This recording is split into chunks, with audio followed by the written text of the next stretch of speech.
Today we're taking a closer look at Middleham Castle. It's up in North Yorkshire. That's right. A really fascinating ruin with, well, layers upon layers of history. Yeah, we've pulled together what we can find to really explore its story, its structure, Yeah. and what makes it tick even today as ruins. Exactly. The goal is to sort of unpack the most interesting bits about it for you. See what the stones tell us. Okay, let's dive in then. So origins, it kicks off around 1190. Yep, 1190. Built by Robert Fitzrandolph. He was the third Lord of Middleham and Spenethorne. And the main reason was defense, right? Guarding that road. The road between Richmond and Skipton. A pretty important route back then, so yeah, strategic positioning. But it's interesting, isn't it? There's some suggestion that maybe the location wasn't perfectly ideal for defense. Well, yeah. Compared to, say, Williams Hill nearby, that was the site of an earlier castle. Ah, right, Williams Hill. So Yeah. an older fortification was already there. A moat and bailey. Likely timber defenses. You can still see bits of it. Makes you wonder then, why build Middleham exactly there? Maybe other factors. Yeah. Access to stone, perhaps? Could be. Or just a preference for a fresh start with a stone keep, which was a major upgrade from timber. A statement, perhaps. A more permanent, imposing structure. Yeah. Okay, so let's jump forward. Things get really interesting later, don't they? Oh, definitely. Fast forward to 1270, the Neville family gets hold of it. The Nevilles. And that means Richard Neville, the Kingmaker. Big name. Huge name, especially during the Wars of the Roses. His involvement really puts Middleham on the map, politically speaking. So it becomes more than just a local fortress. It's like a power base. Absolutely. It's a key northern stronghold for one of the most powerful families in England. And the story gets even more personal. How so? Well, after the Duke of York died in 1460, his son, Richard, who'd later become Richard III, came to live at Middleham. Really? As a kid? Under Warwick's care? Exactly. He grew up there for a time, in the household of the Kingmaker himself. Imagine the influences. Wow. Talk about being in the thick of it from a young age. That must have shaped him. You'd have to assume so, living in that kind of environment.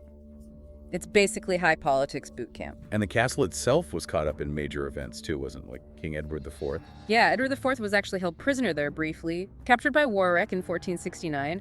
Shows you the power Warwick wielded from Middleham. Incredible. It wasn't just a backdrop, it was central stage sometimes. And the connections continue. Richard later marries Anne Neville, Warwick's younger daughter. Right, so Middleham becomes his main home then. It does, his principal residence. And their son, Edward of Middleham, was born there. Edward, born around, what, 1473, 1476? Somewhere in that window, yeah.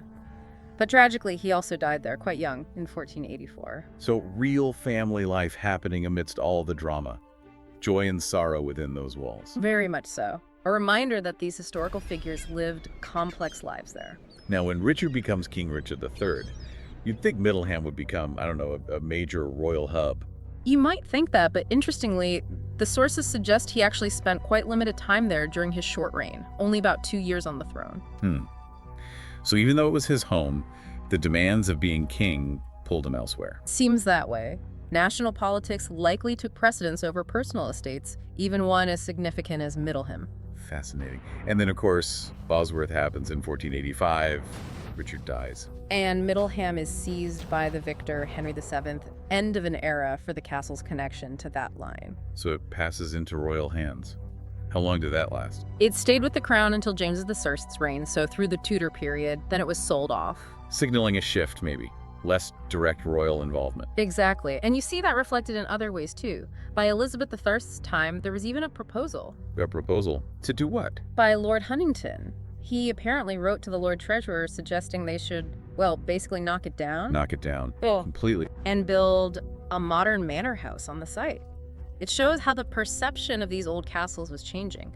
Less military value may be seen as outdated. Wow. That plan didn't happen, obviously, but it shows the direction things were heading. It didn't happen, no.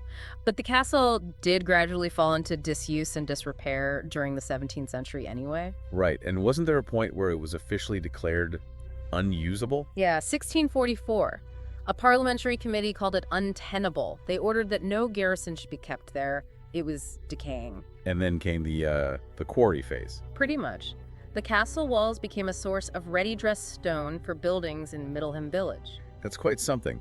This grand structure being dismantled piece by piece for local houses. A very practical, if somewhat stark, example of recycling history, you could say, though it was briefly garrisoned again during the Civil War, mid-1650s. A little blip of military use then. Seems like it, but not a major role. After that, it passed through various private owners, Sir Henry Linley, the Wood family, for a long time. Until eventually, Yeah. English Heritage steps in.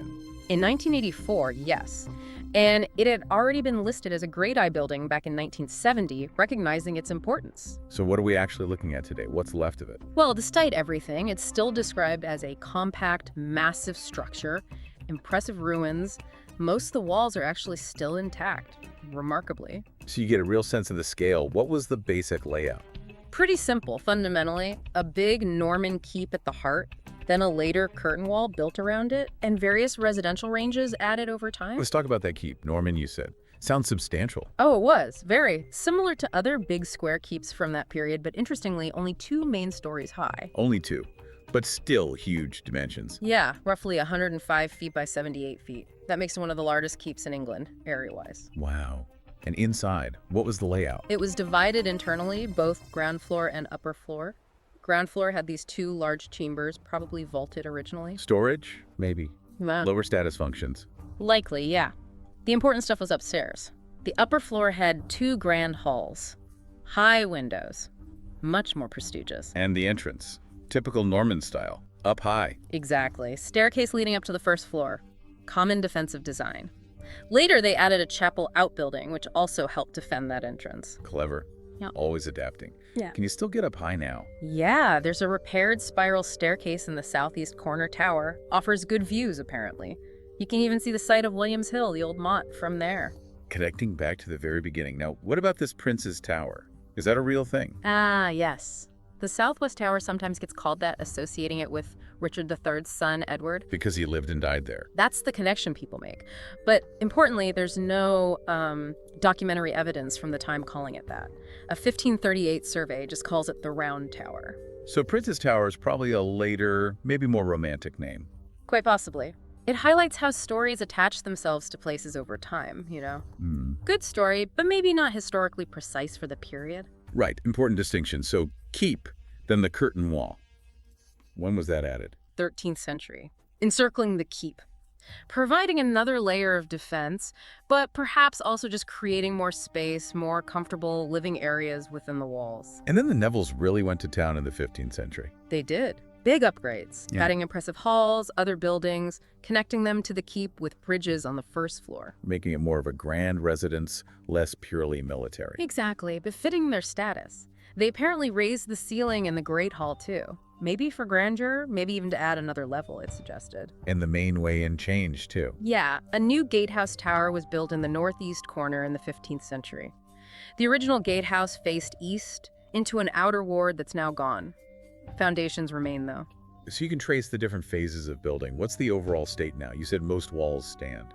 The main circuit of the walls is largely complete, yeah, except for the east wall. But the internal walls of those later residential buildings are mostly gone. Okay, and damage. Weathering, the quarrying. Oh yeah, plenty of damage. Lower parts of the keep show, extensive wear, windows and doorways are crumbled, floors are gone, no battlements left, but it's still incredibly impressive. You absolutely get a sense of its original strength, its scale, its former grandeur. It's a powerful ruin. Yeah, I can imagine. Yeah. And people still feel that draw, right? You mentioned visitor numbers. Absolutely. Around 400,000 visitors a year on average in a decade leading up to 2021. So it clearly still resonates. It really does stand as this kind of physical link to some major figures and moments in English history. Definitely a tangible connection. So, wrapping up our deep dive then. Middleham Castle starts as a strategic Norman build, becomes this huge Neville power base, home to a future king, prisoner to another. Then this slow decline, becoming part of the landscape, even literally part of the local village through its stones. That detail about the stones being used in the village, it really sticks with you, doesn't it? It does. It's such a direct link between the grand sweep of history and the everyday lives continuing around it. A very physical legacy. It really is. So thinking about all that, the defense, the power plays, the royal connections, the family life, even the decay and reuse, Yeah. what part of Middleham's story do you find most compelling? And what does its whole journey tell us about how power shifts and how these places carry their history forward? Definitely something worth pondering. You know, when you see the tranquil, sort of grass-covered remains of Castle Rising in Norfolk today, it's almost hard to picture it as a hub of major historical drama. But here's something maybe even more surprising. This really powerful-looking medieval site might have started out less as a pure military base and more like a luxurious hunting escape for a lord with some serious ambitions. Yeah, it's interesting, isn't it? The story of Castle Rising seems to have this dual thread woven right through it, right from the start. Right. When William Daubigny II built it after 1138, this wasn't just about sticking up some fortifications. It was, a big statement. Okay. He'd just become the Earl of Arundel because he married Adeliza of Louvain, who was King Henry III's a very wealthy widow. Ah, right. Big step up. Exactly. So suddenly, he's playing in a different league, and Castle Rising was a very, very visible sign of that new status. Exactly. So it wasn't just about having a defensible spot. I mean, think about the period, the anarchy, a really messy civil war over the English throne. Right. A very unstable time. Yeah, and while Daubigny initially backed Stephen, then later switched to Henry II, the actual location of Castle Rising, well, it wasn't really a strategically vital point in that whole conflict, was it? No, it seems not. It looks like the relatively easy ground for building and, maybe more importantly, the sheer potential for creating this vast deer park, the Rising Chase, were probably the bigger draws for choosing this particular spot. So that brings up this fundamental question, like, what was the main goal here? Well, yeah. One historian, Richard Holm, he even suggested it was basically a palatial hunting lodge. Huh. Interesting phrase. It is. And think about the scale of the landscaping they did. They literally moved the existing village. Moved the village? Yeah, shifted it to create a planned town right out front of the castle. And then behind it, this enormous deer park, the Rising Chase. We're talking about something like 20 square miles. 20 square miles. Yeah, huge. It even took in some less productive farmland. And it wasn't just functional. It was designed to impress, like from the Lord's private rooms. The boundaries were meant to look like they stretched right out to the horizon. Okay, so it's projecting this image of just immense power and leisure, really. Yeah. Right from the get-go. Absolutely. Think of it as a kind of medieval power move, etched into the landscape itself. Precisely. And it wasn't just the park, huge as it was. You also had things like a dovecot, a religious house nearby. All these little symbols loudly saying lordship here. The whole package. It's like Daubigny was building his own personal power center, physically and symbolically. And the castle layout itself kind of reinforces that, doesn't it? How so? Well, the Great Hall, where public business would happen, that faced the town. Okay. But then the Lord's private chamber looked out over those massive hunting grounds. It's a very clear split between the public life and the private life of the Lord. That's a great point. And it's fascinating how the architecture itself becomes this language of power and status. Yeah. Castle Rising has these really substantial earthwork defenses. 3 baileys, which are, fortified enclosures inside the walls. Right. And they're considered some of the most impressive examples in Britain. Now, they obviously gave protection, but you also have to think about the sheer visual impact. These weren't just practical walls, they were making a statement. Dominance. And then there's the entrance sequence, that stone bridge leading to the gatehouse. Yeah. Which apparently used to be much taller and had a portcullis, that big grill. Yeah, the heavy drill, yeah. And then later they added a barbican too, like an extra defensive bit out front. It's this whole sort of carefully managed approach guiding visitors into the castle's core. It's all quite orchestrated. And if you tie that to the bigger picture, the inner bailey, with its ringwork design and these incredibly high banks, it just ramps up that sense of formidable power. Right. There's some debate about what was originally on top of those banks, maybe a wooden palisade, maybe timbers, and later, in the 14th century, a brick wall was added. But the sheer scale is just undeniable. And inside that inner bailey, you had the keep, obviously, but also the Norman chapel. Yes, the chapel. Yeah. Built with local sandstone, and interestingly, it even used some Roman tiles. Maybe a nod to earlier history, trying to connect to the past. Possibly. And later on, other buildings went up in there too, residential and service type stuff. Right. But let's zoom in on that keep for a second, because it really is exceptional. Okay. It's been called one of the finest of all Norman keeps. It's an early example of what's known as a hall keep. Hall keep. Yeah, where the main hall is actually within the keep structure itself. And some experts think its design might have been inspired by Norwich Castle. Ah, interesting. Why Norwich? Well, Norwich was the only royal castle in Norfolk at the time, so building something similar could have been a deliberate signal from d'Aubigny, showing his loyalty during that very shaky period of the anarchy. Right, okay. A bit of political signaling through architecture. Possibly, yeah. And the quality of the keep's construction is just remarkable. It's built from Carstone rubble, but faced with oolite ashlar that's very precisely cut stone, so it signifies real investment and skill. Expensive stuff. Definitely. And it had intramural timbers. Timbers actually built inside the walls for strength.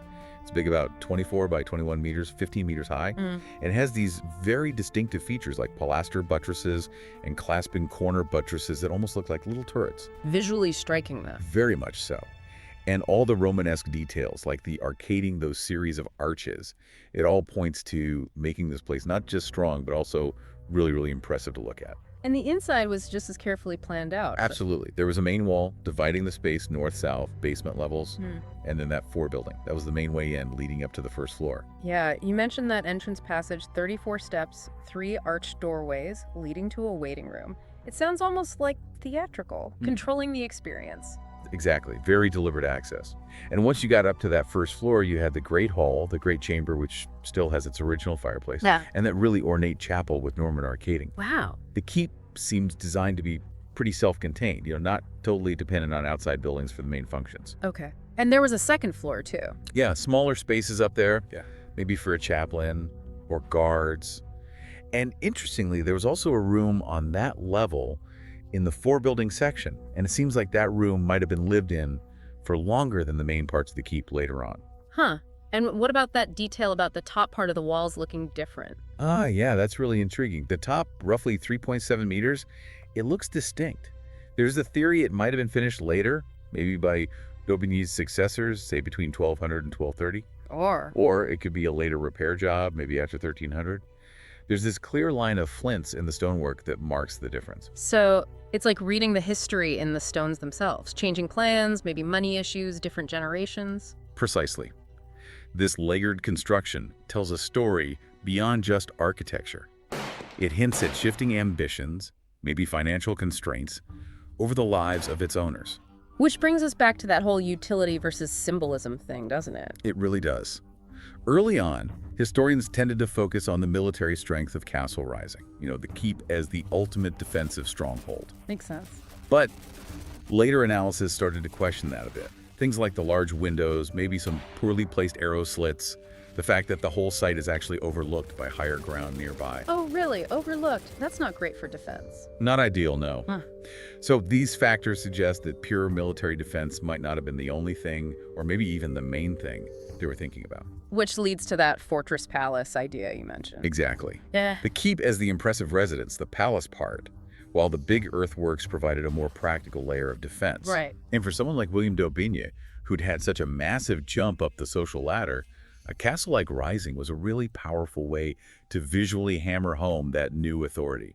Yeah, I can see that. For anyone listening who's fascinated by, power dynamics and history, this story really shows how the newly powerful tried to legitimize themselves and, show off their status. Absolutely. Yeah. And what's interesting is even the strategic prominence, maybe it was overlooked tactically, but its position made it visually dominate the valley. You couldn't miss it. Ah, visual dominance rather than tactical dominance. Kind of, yeah.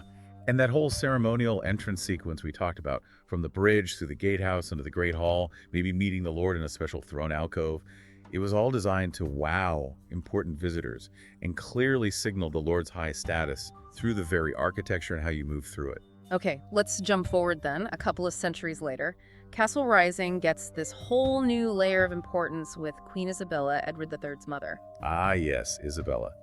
After her, shall we say, dramatic fall from power in 1330. Right, that whole Mortimer affair. Exactly. She ended up using Castle Rising as one of her main homes from about 1331 until she died in 1358. So, quite a long time. Did that change the castle much? Oh, definitely. It really marks a transformation. Isabella, even though her situation had changed, she still lived a very lavish lifestyle there. Really? Okay. Yeah, she entertained her son, the king, Edward III, several times. And she oversaw quite a bit of new building inside the Inner Bailey. Like what? Well, a west range with proper residential suites, a private chapel just for her, and a south range, probably for kitchens and service areas. So upgrading the living situation. Pretty much. And interestingly, it seems she actually preferred living in this new west range rather than in the old keep itself. Huh. So the keep became more for show. Possibly reserved for very formal occasions, or maybe housing really important guests. And there's even speculation that the brick wall around the Inner Bailey might date from her time, adding another layer of perhaps comfort or security. Okay. So quite an active period for the castle then, under Isabella. What happened after her? Well, after her death, it passed into the Duchy of Cornwall. It was inherited by Edward, the Black Prince. The famous Black Prince? The very same. He did order some repairs. There are records mentioning funds for something called the Nightingale Tower. Nightingale Tower. Any idea where that was? Not precisely, no. Its location is a bit uncertain. But the point is, the castle seems to have been kept in reasonably decent shape during his time. It even played a role in mustering local troops against possible French invasions. So still had some function, some relevance. Yes, for a while. But by the 15th century, the main focus really seems to drift back towards the hunting aspect. Ah, the rising chase again. Exactly. Yeah. Its military importance faded. Yeah. You often see the job of castle constable combined with the ranger of the chase. Right. One person doing both. Yeah. And while they did some minor repairs now and then, the castle just started to slowly deteriorate. New kitchens were built at one point, but then they were also just allowed to fall into ruin. Not a priority anymore, clearly. Seems that way. Surveys from the late 1400s, early 1500s, they describe the place as being evil repaired. One even mentions the keep's roof being rotten. Oh dear. Quite a slide from its grand beginnings. It really is. By the mid-16th century, it was largely abandoned. Henry VIII eventually sold it off to Thomas Howard, the Duke of Norfolk. And the Howards. Yeah. What did they do with it? Well, not much initially in terms of upkeep. Most of the other buildings inside the Inner Bailey were actually demolished. Demolished? Why? Probably seen as derelict. Maybe the stone was useful elsewhere. Even the ground floor of the Great Keep was dug out, possibly for road building materials. Oh, that's sad. Sacrilegious almost. It reflects how its status had fallen. Those apartments in the forebuilding were abandoned. The Great Rising Chase was disbarked, basically, stopped being maintained as a deer park in 1644. There's even a record of stone being stripped from the site in 1705. Just cannibalized, really. Wow. So it sounds like it was heading towards becoming just a forgotten ruin. It certainly looked that way, Yeah. but the story doesn't quite end there. Oh. A revival. Sort of, yeah.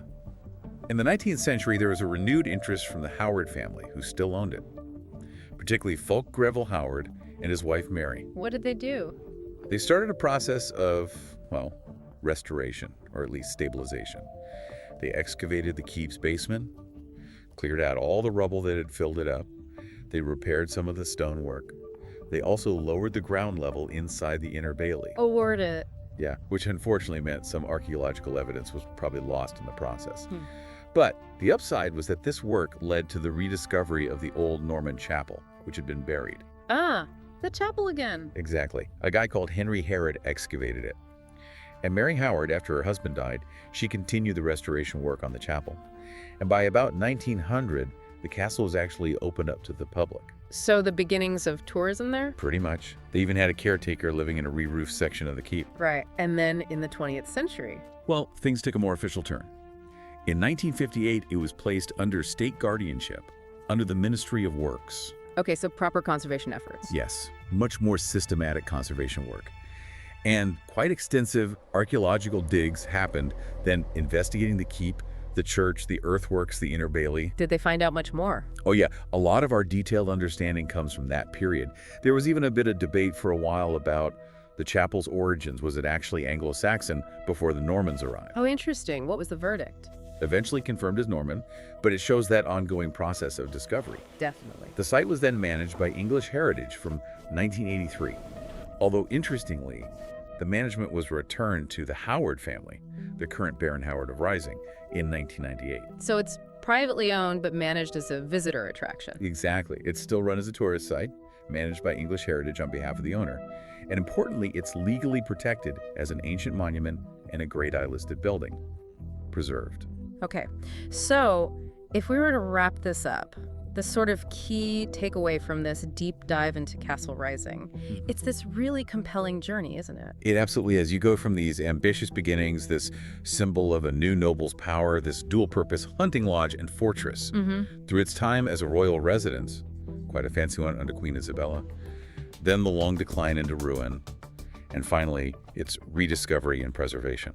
Yeah, it really highlights that dynamic mix of power, status, and the landscape itself, both in how it was first designed and how its story unfolded. Definitely. And maybe a fascinating little detail to leave people thinking about.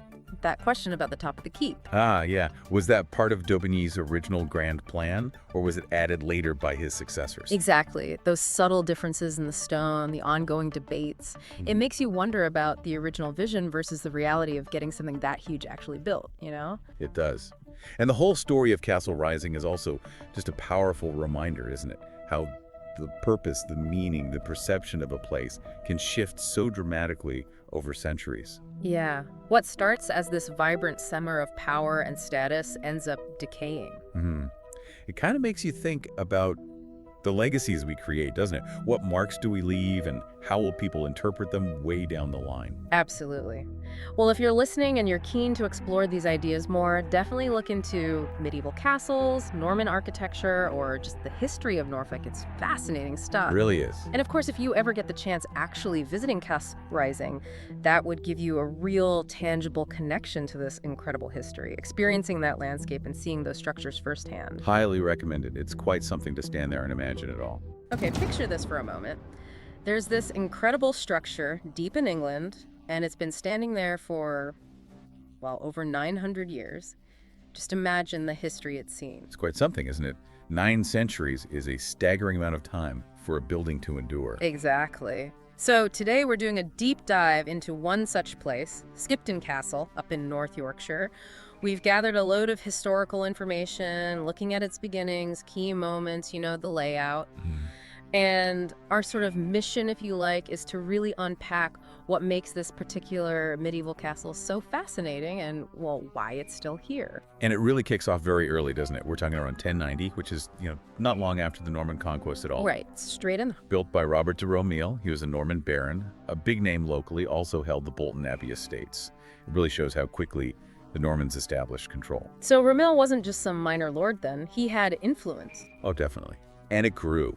King Henry actually gave him more land just after 1102 Upper Wharfdale, Airedale.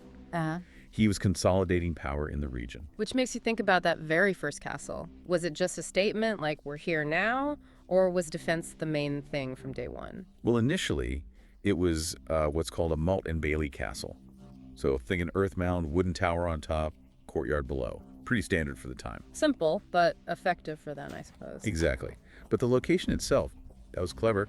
Perched up on cliffs overlooking Ellerbeck, a natural defensive spot. Ah, okay, so they chose the site well. They did. And then as trouble started brewing, particularly with potential attacks from Scotland, the Scots, a recurring theme. they made the decision to rebuild it in stone. And that obviously was a huge step up defensively. Stone resists fire, siege engines, much tougher than wood. Makes sense. Okay, so let's jump forward a bit. A couple of centuries maybe to, 1310? Yeah, around then, the Romilly family line dies out, which happens, And King Edward II grants Skipton to a new player, Robert Clifford. He becomes Lord Clifford of Skipton. And he's the one who really starts beefing up the defenses. That's right. Clifford clearly saw its strategic value and poured resources into improving the fortifications. Big plans. But then history intervenes. Tragically, yes. He was killed at the Battle of Bannockburn in 1314, a major loss for the English side. And his upgrades at Skipton, they were only partly finished. Oh, wow. So did that leave it vulnerable? You'd think so. But remarkably, no. Even unfinished, those defenses proved their worth very soon after. How so? Well, during the Great Raid of 1322, a huge Scottish incursion, the Scots actually attacked Skipton Castle. I'm down. The castle held firm. It resisted the attack. It was a real testament to the strength of Clifford's work, even incomplete. Really cemented its reputation. Incredible. Okay, let's leap forward again, quite a big jump this time, to the mid-1600s, the English Civil War. Skipton plays a pretty dramatic role here, doesn't it? Oh, absolutely dramatic. I mean, think about this. Skipton Castle was the very last royalist stronghold in the entire north of England to surrender. The very last. Wow. When did it finally give in? Not until December 1645. And that was after a siege that lasted, get this, 3 years. 3 years? That's unbelievable. Imagine living through that inside the walls. The conditions must have been dreadful. But it shows the strength of the place and the sheer determination of the defenders. So the surrender eventually was negotiated, with Cromwell himself apparently, December 21st, 1645. That's the date, yes. And holding out for so long as a royalist base, well, there were consequences. Cromwell ordered the castle to be slighted. Slighted, what does that mean exactly? Basically to make it unusable for military purposes without major repairs. In Skipton's case, it meant taking the roofs off, a common tactic to neutralize captured fortifications. Right, stop the enemy just reoccupying it if things turned again. Precisely. And isn't there that local story, something about sheep fleeces? You see it on the town's coat of arms too. Ah, yes, the legend that they hung sheep fleeces over the walls to try and cushion the blows from cannonballs. Did it work? Or is it just a story? Well, whether it literally happened or not, it's become a powerful piece of local folklore. It speaks to that, resilience and maybe a bit of desperation during the siege. A great image, isn't it? It really is. But the story doesn't end with destruction, thankfully. There's a key figure who comes in next, Lady Anne Clifford. Yes, a truly remarkable woman. Skipton actually remained the main home for the Cliffords until 1676. And Lady Anne, she was the last of that line to own it. And she wasn't going to let it stay roofless, was she? Not at all. After the siege and the slighting, she took on this major restoration project. It shows her deep connection to her ancestral home. She wanted it rebuilt. And our records say she didn't just fund the repairs, she did something symbolic too, in 1659. That's right. She planted a yew tree right there in the central courtyard, kind of a living monument to the castle's restoration and survival. Wow. Is that tree still there? It is. You can see it today. An amazing, tangible link back to her and that whole period of recovery. Incredible. So after Lady Anne, the ownership changed hands. Yes. It passed to her daughter, Lady Margaret Sackville. Then it went through the Tufton family for a while. Later on, 1871, it became the seat of Lord Hothfield. It shows that typical pattern of how these grand estates move between families over generations. And then, much more recently, 1956, the Fattorini family bought it. And they still own it today. So it's still a private residence, but also open to visitors. That's quite unusual. It is an interesting balance, preserving its history while it's still, a home. It works, though. It's a major tourist attraction. And there's that walking path connection, too, isn't there? Ah, yeah, Lady Anne's Way. It's a 100-mile path that starts right there at Skipton Castle and goes up to Penrith. Really keeps her memory alive in the landscape. That's lovely. And there are other little historical snippets, like a mention of Reginaldus Flendrensis way back around 1130. Yes. He witnessed a charter. He held the position of seneschal, basically an important administrator, and got lands for his service. Just a little detail showing that early feudal structure around the castle. And jumping right to the modern day, it even has Wi-Fi now. Apparently so. Part of a push for better internet connectivity in North Yorkshire. From feudal dues to free Wi-Fi, that's quite the journey for one building. It really is. Okay, let's try and picture the castle now. What are the main things you'd notice architecturally? Well, the first thing you see are those 6 big, imposing drum towers. They really shout fortress. Right, very defensive looking. Definitely. And then on the north side, the main living quarters, the domestic range, connects 2 of those towers. It cleverly uses the steep drop down to Ellerbeck as part of its defense. Smart design. What about inside? What was the original layout like? So originally the main action was on the first floor. You'd have the kitchen, the great hall, which was the real center of castle life, for eating, meeting, holding court. The main hub. Exactly. Plus withdrawing rooms for privacy and the Lord's own bedchamber. Later on, they adapted the ground floor, adding new kitchens, lots of storage, work cellars. Yeah. Needs changed over time. And the other towers? Purely military. Pretty much, yeah. They kept their defensive focus, though there were later additions around the 16th, 17th centuries. Things like a new main staircase, the old drawbridge, was replaced. Making it a bit more like a grand house, maybe. A bit more convenient, certainly. Also, another domestic wing was added, more living space, and bigger windows were put in some places, letting in more light. And crucially, the roof is fully intact now, fully restored. Good to know. And the heart of the castle, you mentioned the courtyard. Yes, the conduit court. It's Tudor, and that's where you find Lady Anne's yew tree. It feels like a sort of central, maybe slightly more sheltered space amidst all the stone. It's quite atmospheric. What else is part of the complex? Well, there's the outer curtain wall, obviously more defenses, inner wards or courtyards, and the ruins of a very early chapel from the 12th century, a reminder of the religious life within the walls. And the main way in. Through a big, twin-towered Norman gatehouse. Very classic, very imposing entrance. And didn't you mention something unusual in one of the gatehouse towers? A grotto. Ah, yes. A 17th century shell grotto. It's in the east tower of the gatehouse. It's quite a departure from purely military features, shows changing tastes, a desire for, decorative, fanciful spaces. Are they common? Not from that period, no. Apparently it's one of only 2 known survivors of its type, so quite rare. Interesting. And there's a well, too. That must have been vital during the siege. Oh, absolutely critical. An ancient well. Having a secure water supply inside the walls, especially during that 3-year siege. Well, it would have been literally a matter of life and death. No doubt. Finally, the castle was also a resting place for the Cliffords. Yes, some of the Earls of Cumberland, Henry Clifford, the 2nd Earl, and George Clifford, the 3rd Earl, are buried in the family vault there. It really underlines its role as the ancestral seat, the heart of the family's power and legacy. It ties the people directly to the stones. Yes. So wrapping up our deep dive then, we've gone from Robert de Romil's initial motte and bailey, seen it rebuilt in stone, resisting Scottish raids, Enduring that incredibly long Civil War siege. being slighted, and then lovingly restored by Lady Anne Clifford. It's quite a story. And today, it's still there, standing strong, part museum, part home. It's an amazing continuity. It really makes you think, doesn't it, about that human need for security, maybe, but also for legacy, for something lasting to pass down through generations. Definitely. We're just trying to imagine what it felt like, living through those times, hearing cannon fire outside or celebrating a restoration. Absolutely. Look, if this has sparked your interest, maybe dig a little deeper into medieval castles generally, or the English Civil War in the North. There's so much more to explore. The ruins of Warkworth Castle. Ah, yes. Yeah. A fantastic site. Right there in a loop of the River Coquette near the coast. Exactly. A really atmospheric place, and it's got such a rich history tied up with centuries of English and Scottish power struggles. It really does. It's like a story written in stone, isn't it? Powerful families, changing loyalties, the whole medieval North in miniature, almost. That's a great way to put it. And for you listening, wanting the key info quickly but thoroughly, well, we've dug into the history to pull out the really important bits. Then one of the first things you hit is, Right. well, who actually built it? Right.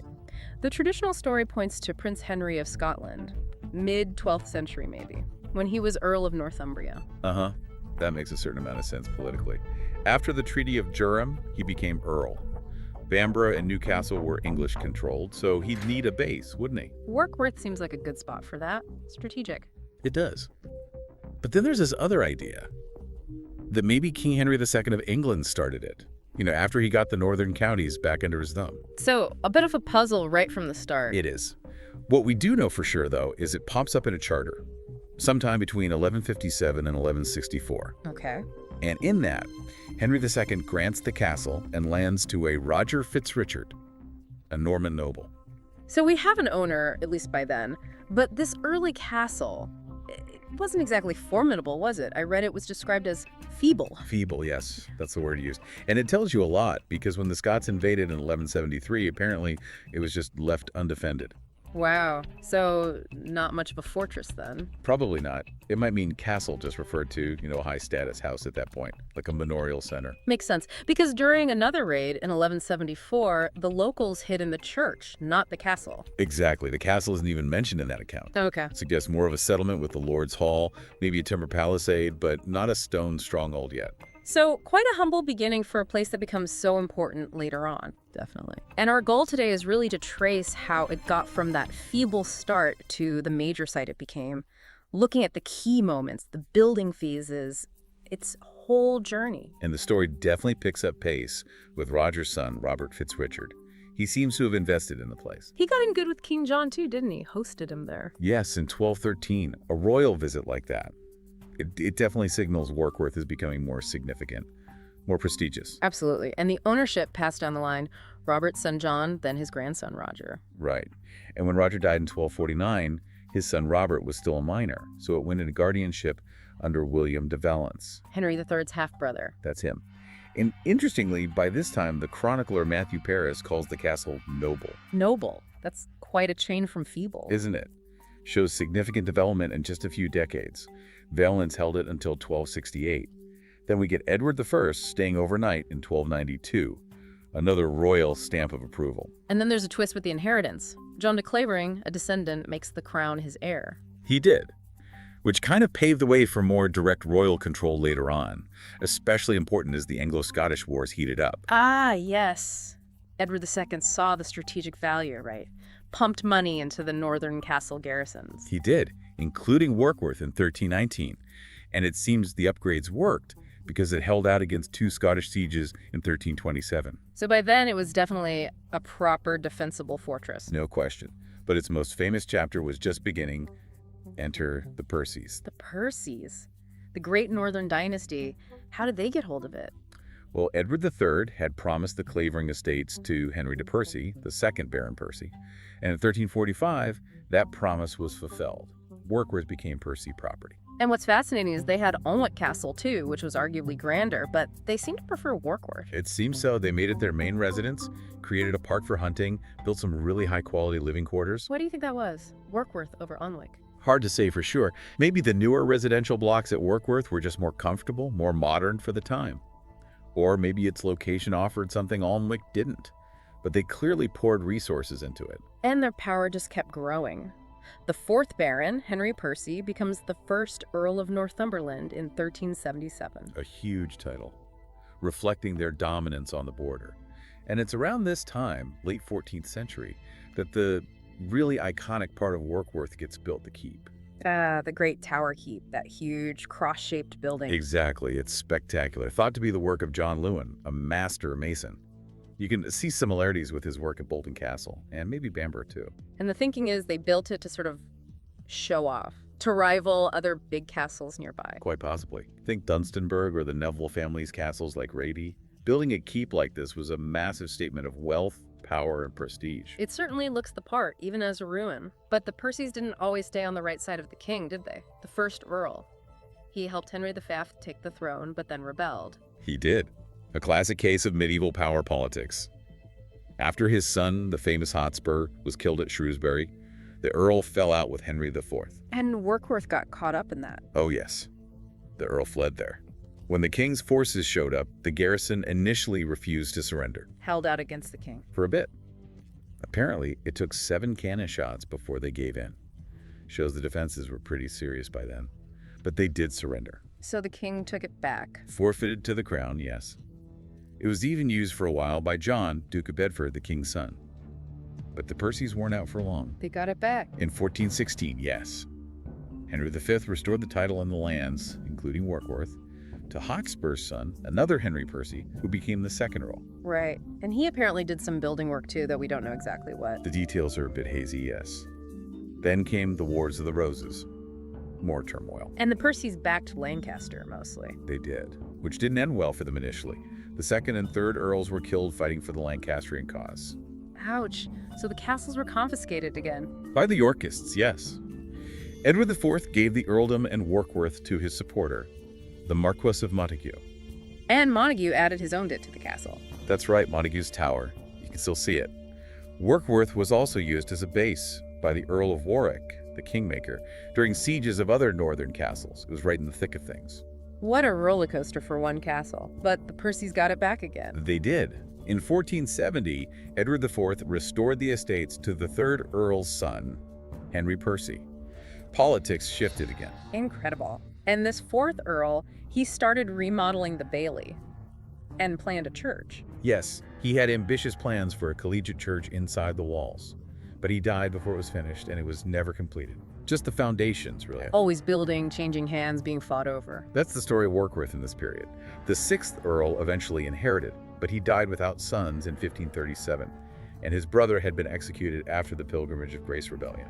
So, back to the crown again. Back to the crown, which sort of marks the beginning of its long decline into ruin. Okay, so moving into the later period, it's crown property again. Yes, and it needed work. Sir William Parr did some repairs in the 1540s, but by 1550, reports say it was already falling into disrepair. But the Percys weren't quite done with it. Not quite. In 1557, Queen Mary restored the earldom and estates to Thomas Percy, the 6th Earl's nephew. Ah, the 7th Earl. But he didn't have the resources to fix it properly.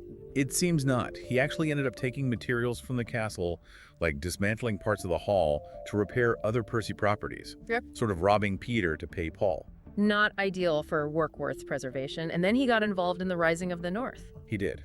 In 1569, a major Catholic rebellion against Queen Elizabeth I. And Warkworth was a rallying point. Yes, the rebels gathered there, but the rebellion failed.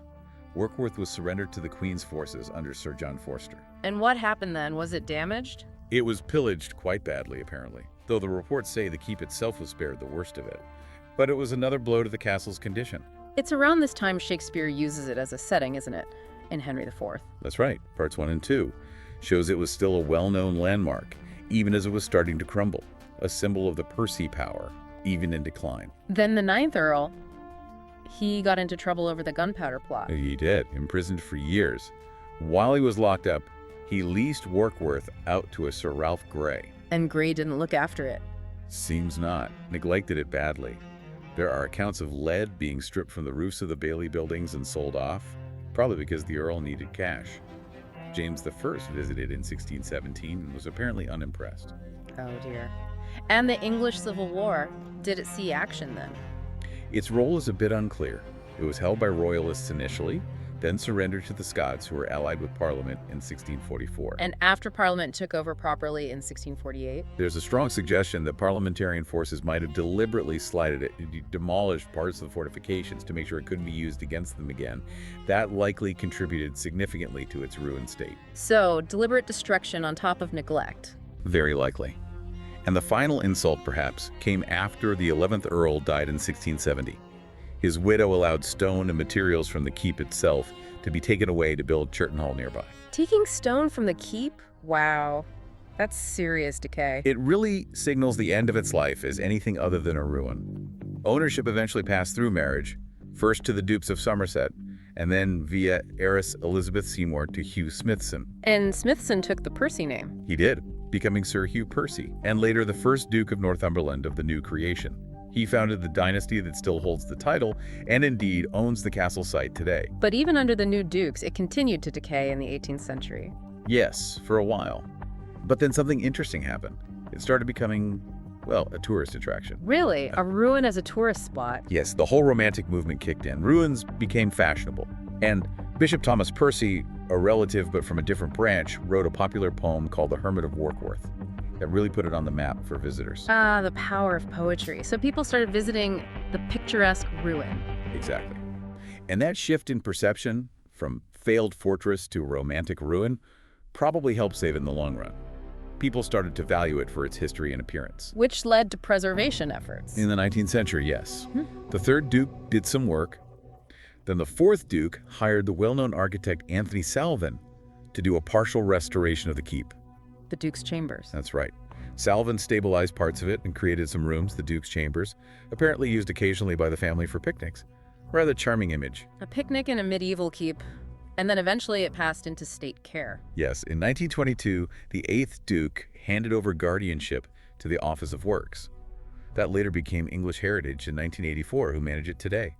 But the Percys still own it. They do. It's still the property of the Duke of Northumberland, the 12th Duke now, but it's cared for by English Heritage as a Grade I listed building and a scheduled ancient monument. Quite a journey. Okay, let's quickly talk about the layout. What would you see if you visited? The keep dominates, right, at the north end. Absolutely. It overlooks the town. Then the main area, the Bailey, stretches out to the south, all enclosed by curtain walls. And those walls are mostly 13th century. Largely, yes, with various towers dotted along them. You can still see the bases or parts of Carrickfergus Tower in the southwest corner, Montague's Tower in the southeast. Built by the Yorkist Marquess of Montague. That's the one. Then there's a smaller postern tower in the west wall and the Grey Mare's Tail Tower on the east side. And the main entrance?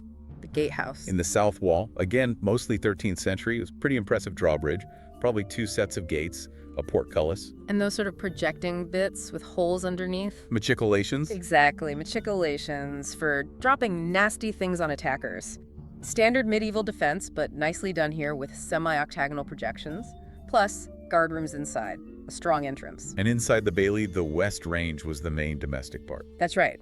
Rebuilt around 1480 by the 4th Earl Percy, the centerpiece was the Great Hall. The main social hub feasts and meetings. Absolutely. This replaced an older hall. You entered it via the Lion Tower at the north end. The Lion Tower sounds important. It was. It had Percy heraldry displayed prominently, the lion badge. It controlled access to the hall, the service areas, and also led towards that unfinished collegiate church. Right. And further south along that west range. You had a postern tower, maybe a tradesman's entrance near the kitchens. Then the now ruined Carrickfergus Tower at the corner. And between the hall and Carrickfergus was a block with the withdrawing chambers. More private rooms for the Earl and family? Exactly. A two-story building, probably a great chamber upstairs, maybe a cellar below connecting to Carrickfergus Tower. More comfortable, private living space. And the other sides of the Bailey, south and east. Well, you had Montague's Tower, probably providing accommodation for important guests or household officials. Then ruins of stables, a well house vital for water, and the Grey Mare's Tail Tower, which gave defenders a good view along the east wall. But we have to come back to the keep.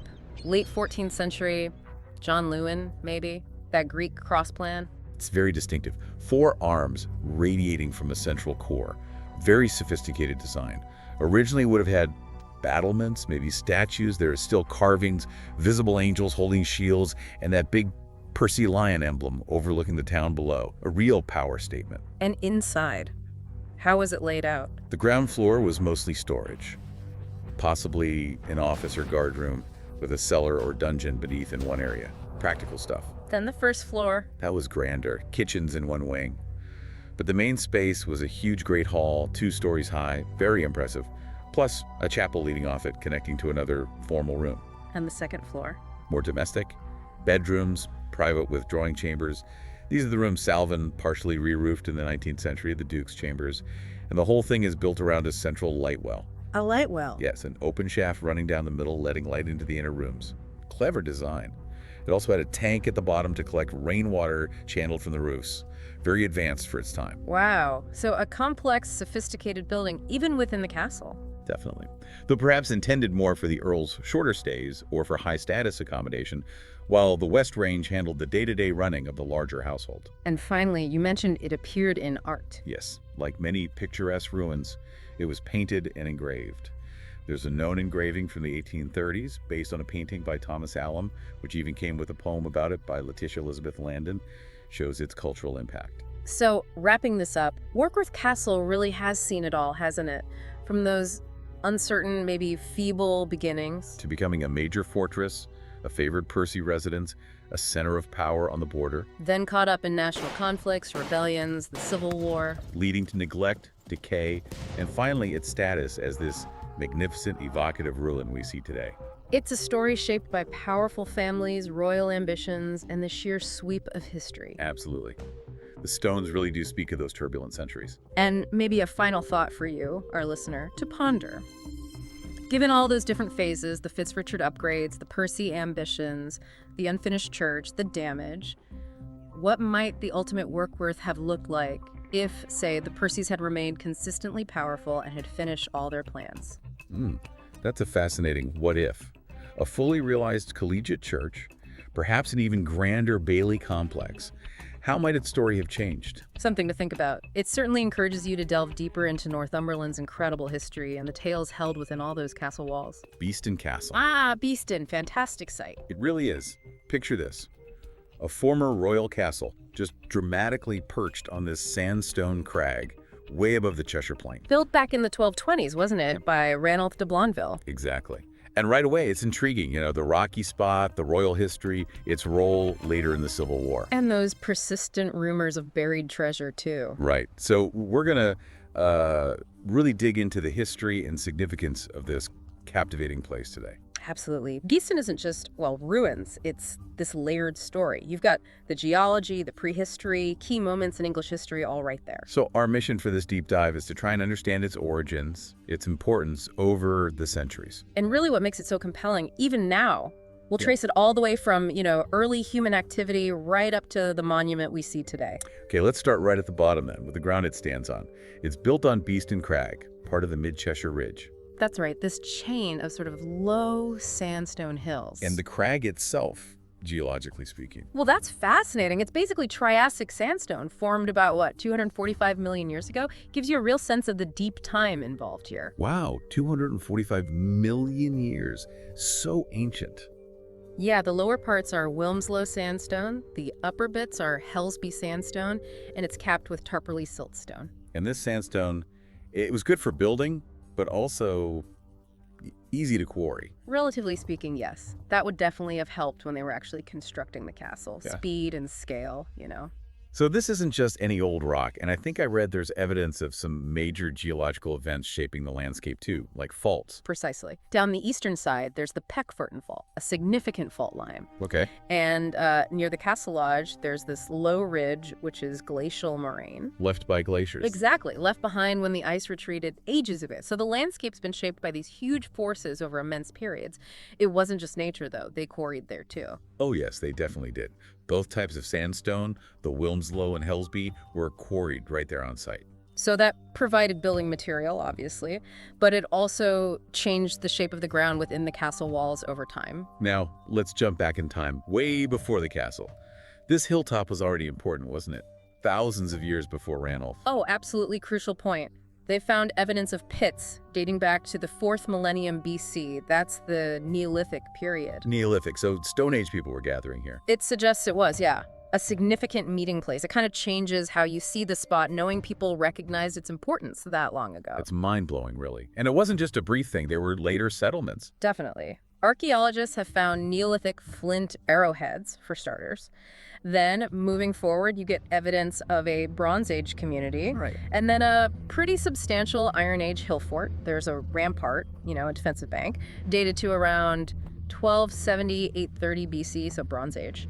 And signs of circular buildings, too. Late Bronze Age, early Iron Age. Possibly even a metalworking site up there. So Ranulph de Blondeville, when he rocks up in the 1220s to build his castle, He's not starting on a blank slate at all. he's building on centuries of human activity, even using their old defenses. Exactly right.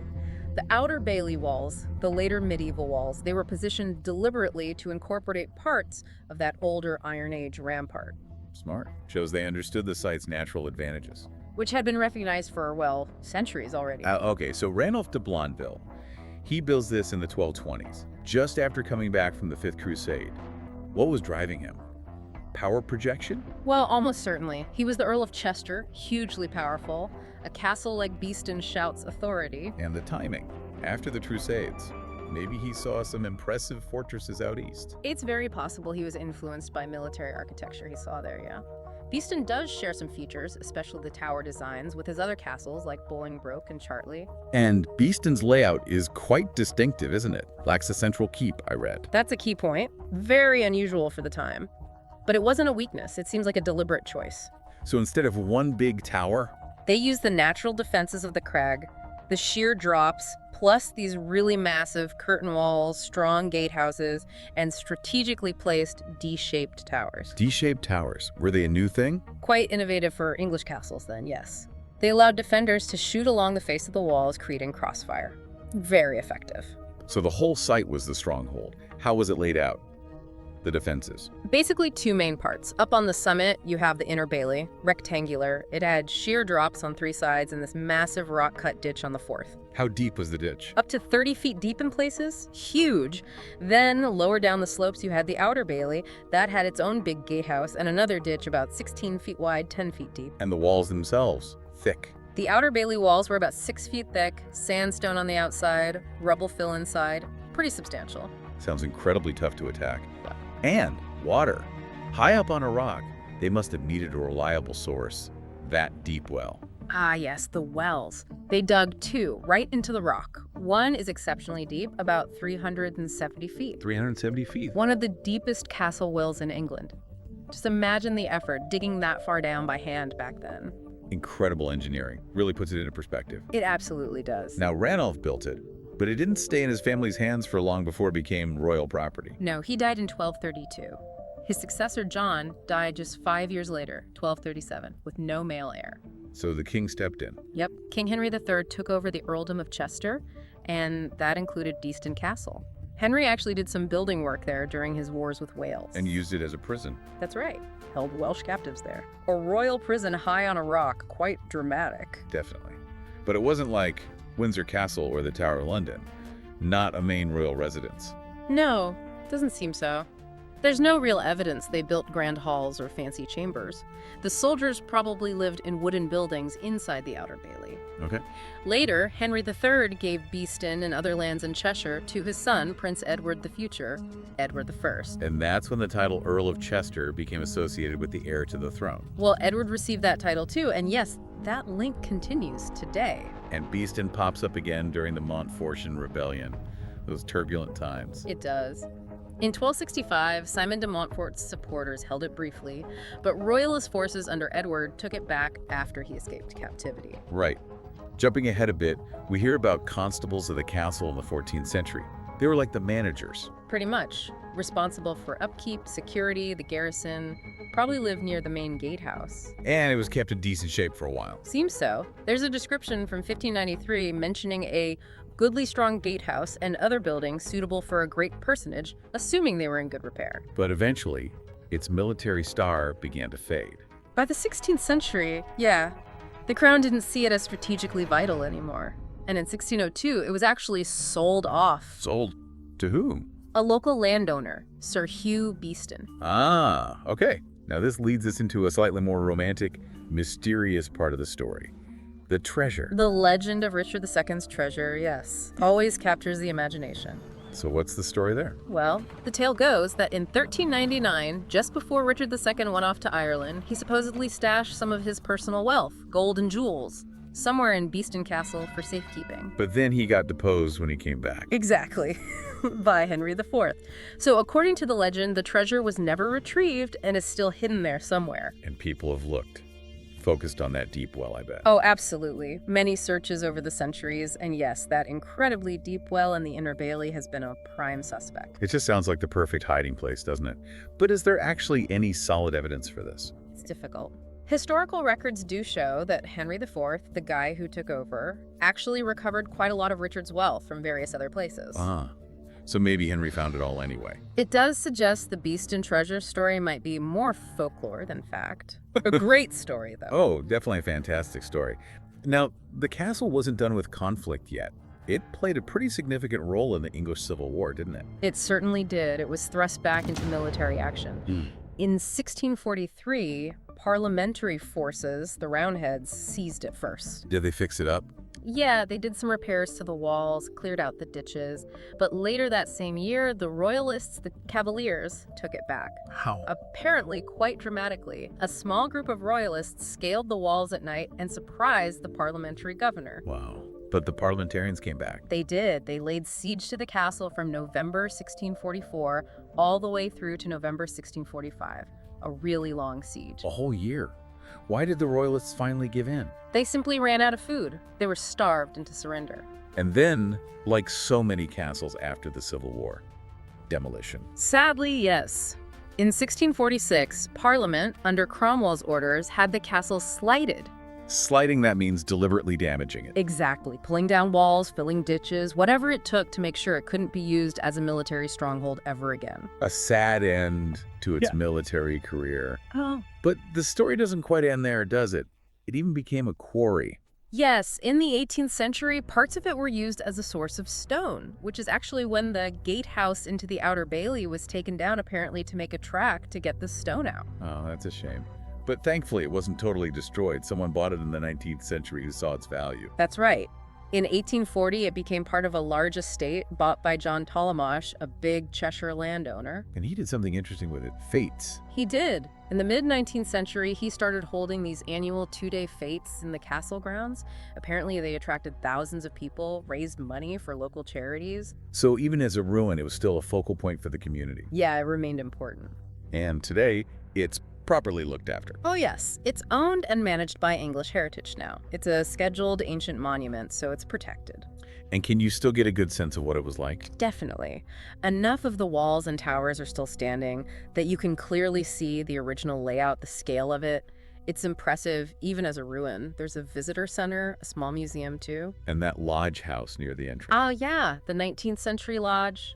Ptolemy built that. It's got those distinctive round towers. Quite charming. And we have to mention the views. I hear they're just incredible from the top. Oh, they are absolutely breathtaking. Seriously. On a clear day, you can see across 8 different counties. 8 counties, wow. Yeah, from the Pennines over in the east, right across to the Welsh Mountains in the west.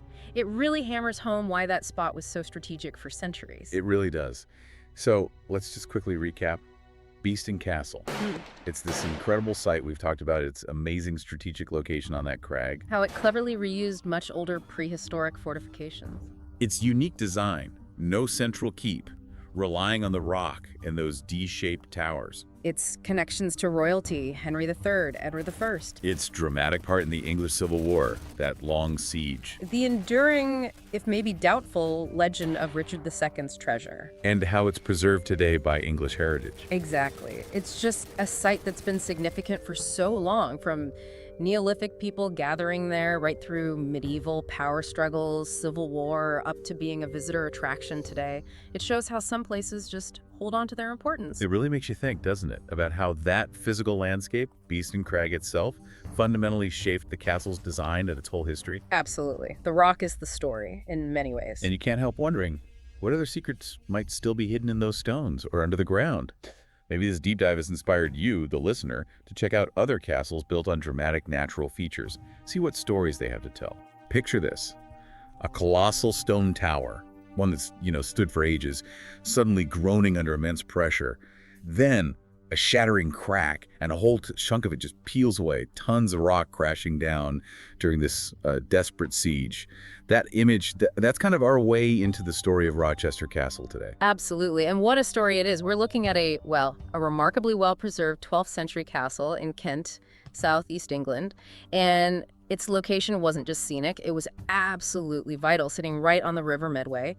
And it also controlled Watling Street, that ancient Roman road. Right. A major crossroads, basically. Exactly. It was a real strategic keystone, controlling transport, communication, everything passed through there. So over the next little while, we're going to explore its incredible journey from the Norman beginnings through some really dramatic sieges, serious tests for the building. And then into its later life, as a ruin, and eventually the public space it is now. Yeah, our goal is really to pull out the most compelling bits of its history, give you a real feel for why it matters without, drowning you in endless dates. Okay, so let's rewind. Back to the 11th century, just after the Norman conquest. Big changes happening in England. And a key Norman strategy: castles. Everywhere. They needed to stamp their authority, secure the territory. These weren't just symbols.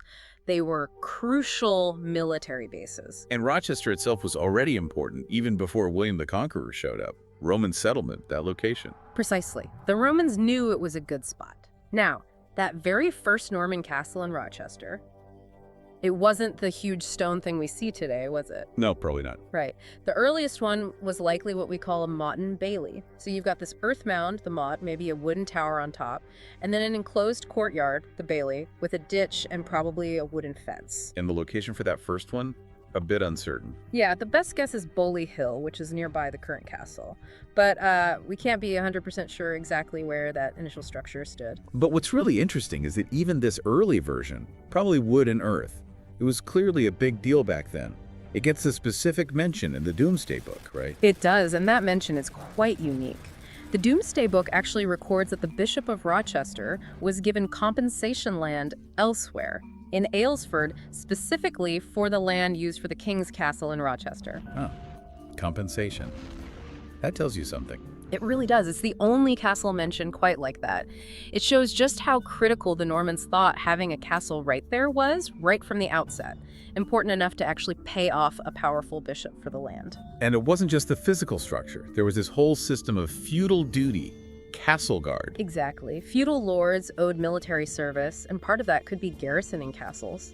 Rochester was assessed at 60 knights' fees for this duty. 60? Is that a lot? Oh yeah, that's a very high number. It reflects the castle's perceived strategic importance. It needed a large potential garrison, so it was assigned a heavy burden of service, high status, high importance. Okay, let's jump forward just a bit. 1088, the rebellion. This is where the castle first really sees action, and it involves Bishop Odo. Right. Odo of Bayeux, William the Conqueror's half-brother. He backed the wrong horse, supporting Robert Curthos's claim to the throne against William's son, William Rufus, and Rochester Castle. It became one of Odo's main headquarters for the rebellion in Kent. Its location was perfect for threatening London and messing with William Rufus's movements. So things were heating up. William Rufus marches on Rochester, but then finds out Odo's actually moved to Pevensey. A bit of a detour needed. Exactly. So Rufus swings down to Pevensey, besieges it, captures Odo, forces him to swear he'll hand over Rochester. Gaia and Rochester weren't playing ball. Not at all. They were defiant. In fact, they launched a raid, captured some of Rufus's own men, and managed to snag Odo back. Wow, okay, so William Rufus has no choice now but to properly besiege Rochester itself. That's right. May 1088, the siege begins. And the accounts mention William building siege castles. Siege castles, temporary forts. Yeah, basically temporary counter-fortifications, built to blockade the town, stop supplies getting in, and give the besiegers a secure base to operate from, protect them from sorties from the defenders. Must have been grim inside Rochester. Disease, heat. Definitely. Overcrowding, poor sanitation, summer weather. It would have been rough. Eventually, facing starvation and constant pressure, the garrison gave up. They surrendered. And that first castle, the Motte and Bailey, that was pretty much it for that structure. Seems so. It was abandoned soon after. And those siege castles Rufus built vanished. They served their purpose and were likely dismantled or just decayed. Temporary structures. Okay, so end of chapter 1 for Rochester Castle. Yeah. But not for long. A new castle, a stone castle, starts rising between 1087 and 1089. And this is where Bishop Gundulf comes in. That's right. William Rufus commissions Gundulf, who was Bishop of Rochester by then, to build a new stone castle on the current site, southwest corner of the old town walls. And remarkably, bits of Gundulf's original work, they still survive within the castle we see today, even after all the later changes. And there's that interesting story about how he got the job, isn't there? It wasn't just a royal command. No, it involved a bit of financial haggling. Rufus wanted £100 from the bishops to confirm some land grants. They thought that was too steep. So the compromise was build a castle instead. Exactly. Gundulf would build the king a suitable stone castle at Rochester. The bishops were worried about the cost, but someone apparently reassured them it could be done for maybe £40. In the end, though, it cost Gundulf £60 out of his own pocket. So he wasn't just a bishop, he was an architect too. Didn't he work on the Tower of London? He did. He supervised the building of the White Tower, a very skilled man. And you see that connection at Rochester, too, the castle and the nearby Rochester Cathedral. Right, they're very close physically. Very close. And that was common. Often the same masons, the same architects worked on both the Lord's Castle and the local cathedral or abbey. You see stylistic links, like Durham or Old Sarum. Rochester fits that pattern. Okay, so Gundulf builds this stone enclosure wall, but the castle's ownership shifts again later, doesn't it, in 1127? Yes. King Henry I grants the castle to William de Corbeil, the Archbishop of Canterbury at the time. Importantly, he grants it to him and his successors in perpetuity. Forever. And the grant specifically allowed Corbeil to build a fortification or a tower, what we now call the Great Keep, inside the castle walls. So this is when the really iconic part gets built, the massive square tower that dominates the site. Precisely. William de Corbeil gets the credit for building that huge keep starting around 1127. It became the heart of the castle, main residence, strongest point. It was such a symbol of Rochester that it ended up on the town's official seal in the 13th century. That says a lot. Yeah. So tell us about this keep. What made it so special? Well, it was a major piece of engineering for its time. Took maybe a decade to build. It's roughly square, about 70 feet by 70 feet, and it goes up. About 113 feet high. The walls are incredibly thick, 12 feet thick at the base. 12 feet. Yeah. Built to last, made mainly from local Kentish ragstone, but faced with that smoother, lighter Cadian stone brought over from Normandy. Same stuff used on the White Tower, interestingly. Shows that Norman connection still. And inside, how was it laid out? Okay, so the key feature inside is this massive stone cross wall, runs east to west, dividing the space on each floor. The ground floor was probably mostly for storage. The first floor, that's where you'd likely find the main hall, maybe other important chambers. Second floor, that was probably the best accommodation. Maybe private chambers for the archbishop, and it definitely included a chapel. A chapel inside the keep. Yes, quite common in major keeps. And then there was likely a third floor, maybe more rooms, access to the roof for lookouts and defense. Spiral stairs tucked into opposite corners got you between floors. And that cross wall wasn't just structural. No, it was defensive too. If attackers broke into one half of the keep, the defenders could retreat behind the cross wall. It also cleverly contained a well shaft, running right down through the floors. Crucial for surviving a siege. A castle within a castle, almost. Okay, so the keep's built, it's imposing, but peace doesn't last. We hit 1215, King John's siege. A really pivotal moment. What's the background here? Right, this is during the First Barons' War. King John versus a bunch of rebellious barons. The rebels had grabbed Rochester Castle from the Archbishop Stephen Langton. For John, getting Rochester back was absolutely essential. It sat right on the main road to London, which the rebels also held. He had to take it. And this wasn't just a small skirmish. This was a full-on major siege. Oh, absolutely. Lasted nearly 2 months. Probably the biggest siege England had seen up to that point. John brought a huge army, siege engines. Catapults, trebuchets. Yep, hurling massive stones at the walls, day and night, relentless bombardment. Must have been terrifying for the defenders inside. Unimaginable. The siege engines eventually broke through the outer curtain wall, but the garrison just fell back into the keep, that massive stone tower. So John had to take the keep itself. How? Mining. He ordered his engineers to dig tunnels, called mines, under the foundations of the keep. Right. The plan was to collapse the tunnel supports, bring the wall crashing down. And this leads to that famous, slightly bizarre detail, the pigs. Yes, the pigs. Once the mine was dug under the southeast corner tower of the keep, John issued this extraordinary order. Bring him 40 of the fattest pigs of the sort, least good for eating. Least good for eating. So basically, lard on legs. Pretty much. They shoved these 40 pigs into the mine gallery, underneath the tower foundations, and then set fire to the wooden props holding the tunnel up. And the burning pig fat. Exactly. Intense heat. The idea was it would make the fire burn hotter and faster, destroying the props, collapsing the mine, and bringing down the corner of the keep above it. And did it work? It did. Horribly effectively. A whole corner of the massive stone keep just crumbled and fell. Incredible.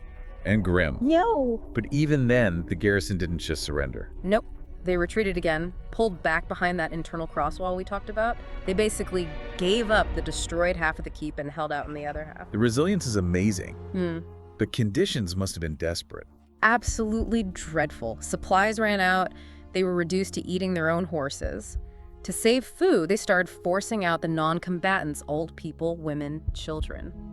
What happened to them?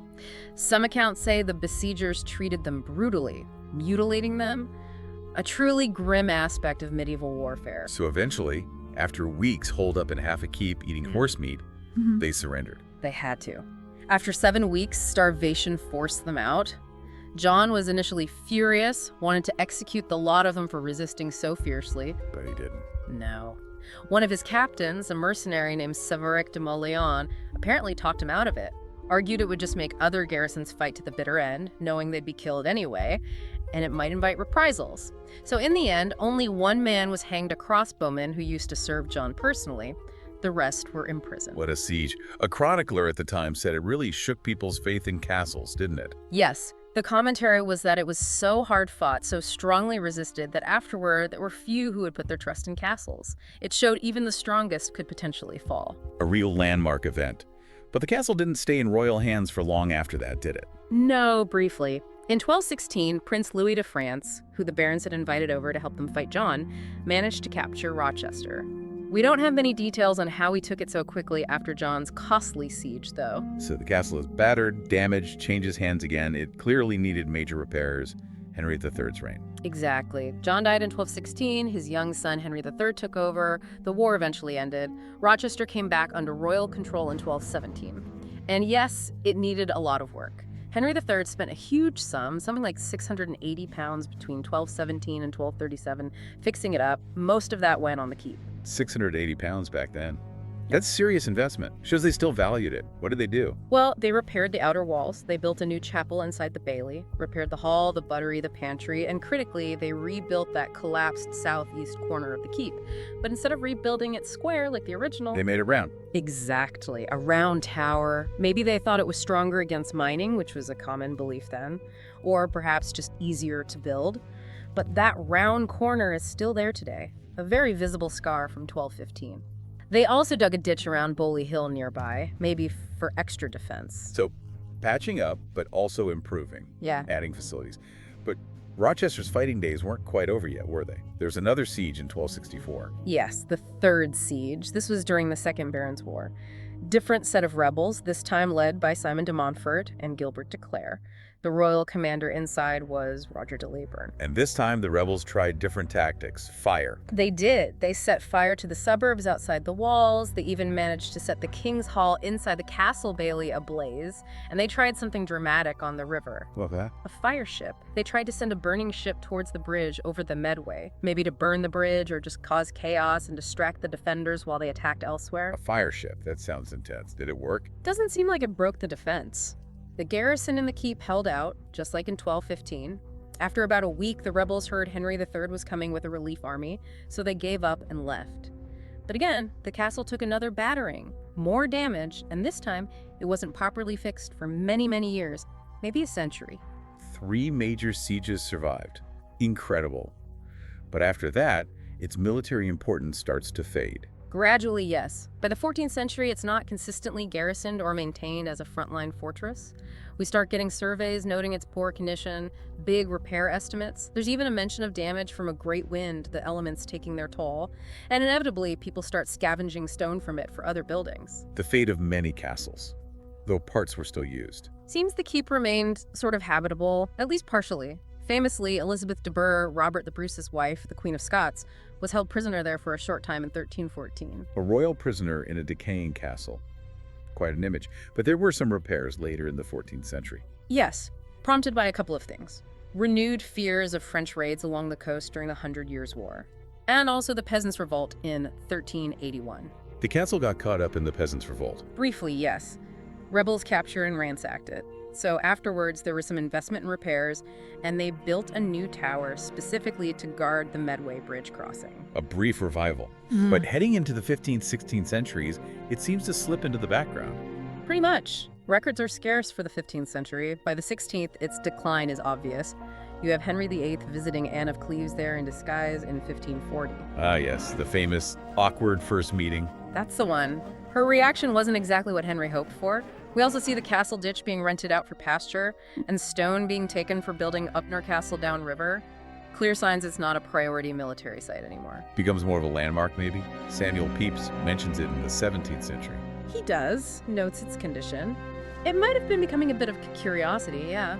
An early tourist spot, perhaps. Interestingly, during the English Civil War, even though the guy in charge, Sir Anthony Weldon, was a parliamentarian, the castle saw no action. Why not? Probably just wasn't seen as defensible or strategically useful by then. It also meant it wasn't deliberately destroyed or slighted like many royalist castles were after the war. But the Weldon family themselves helped it on its way down.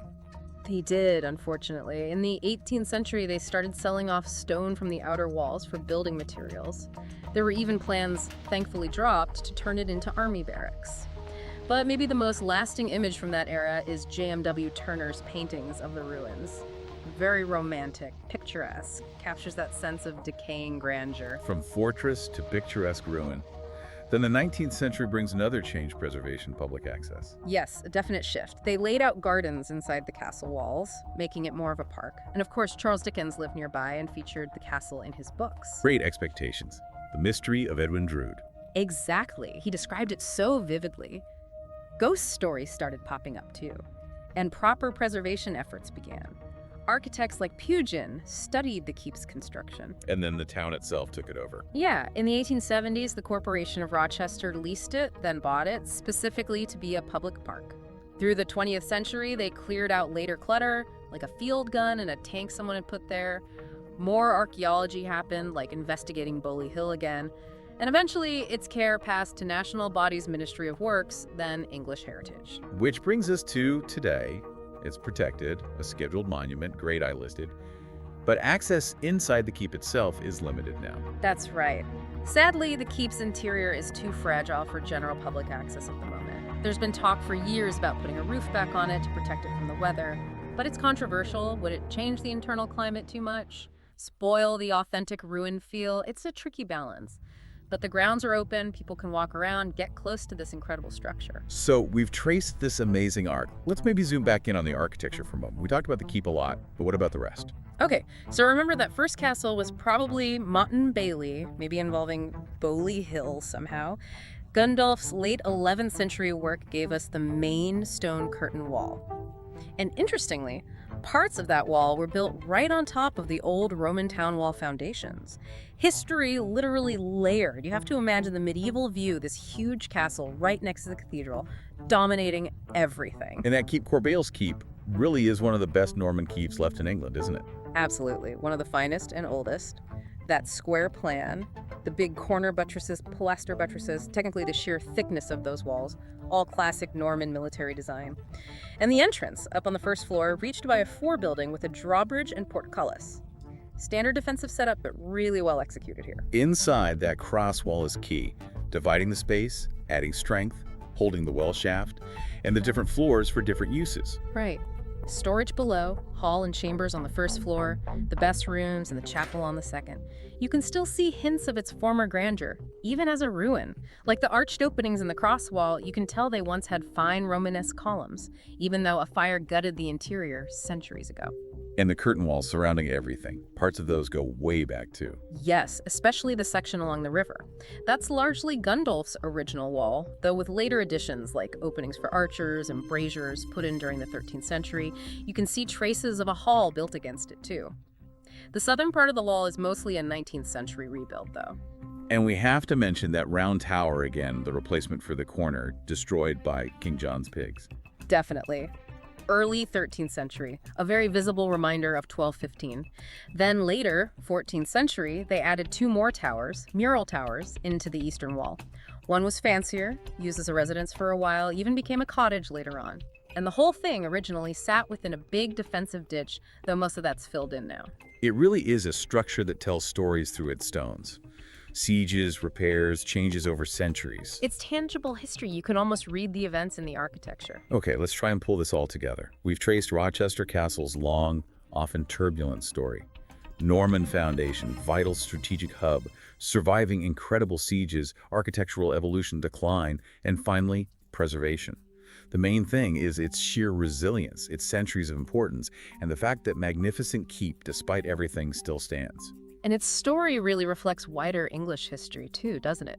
Norman control, medieval warfare, the rise and fall of baronial power, even how we value heritage today. Definitely. And for that aha moment, I mean, it has to be the pigs, right? Yeah. 40 fat pigs bringing down a stone tower. It's just such a vivid, almost absurd detail of medieval siegecraft. It is memorable. Or maybe that Doomsday Book entry, the compensation, showing how vital the Normans saw it right from day one. So what's the relevance for you listening now? Well, understanding Rochester gives you a real window into medieval life, warfare, power, architecture.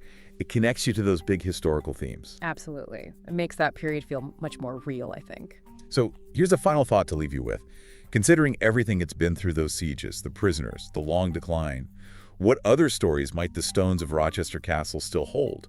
And maybe, how does understanding why this place was so important strategically centuries ago help us think about conflict and power today? Something to mull over after our deep dive into Rochester Castle. You know, when you see those incredible castle ruins, those crumbling walls, and you just wonder about the stories they hold. Oh, definitely. They have this real pull, don't they? Exactly.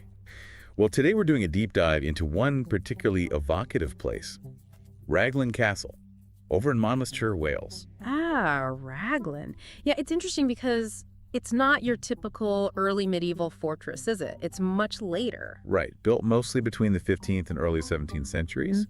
And the families behind it, the Herberts and later the Somersets, they weren't just building defenses. This was about, well, showing off, wasn't it? Status, wealth. Absolutely. It was hugely ambitious. You've got that massive hexagonal, keep the Great Tower, or the Yellow Tower of Gwent, they call it. Yeah. That alone is just wow. And not just the tower. There were parklands stretching out, intricate water gardens, terraces. It was designed to impress from every angle. It really was. And it played a big role historically, too. A major royalist stronghold during the Civil War. Yeah, it faced this massive siege in 1646.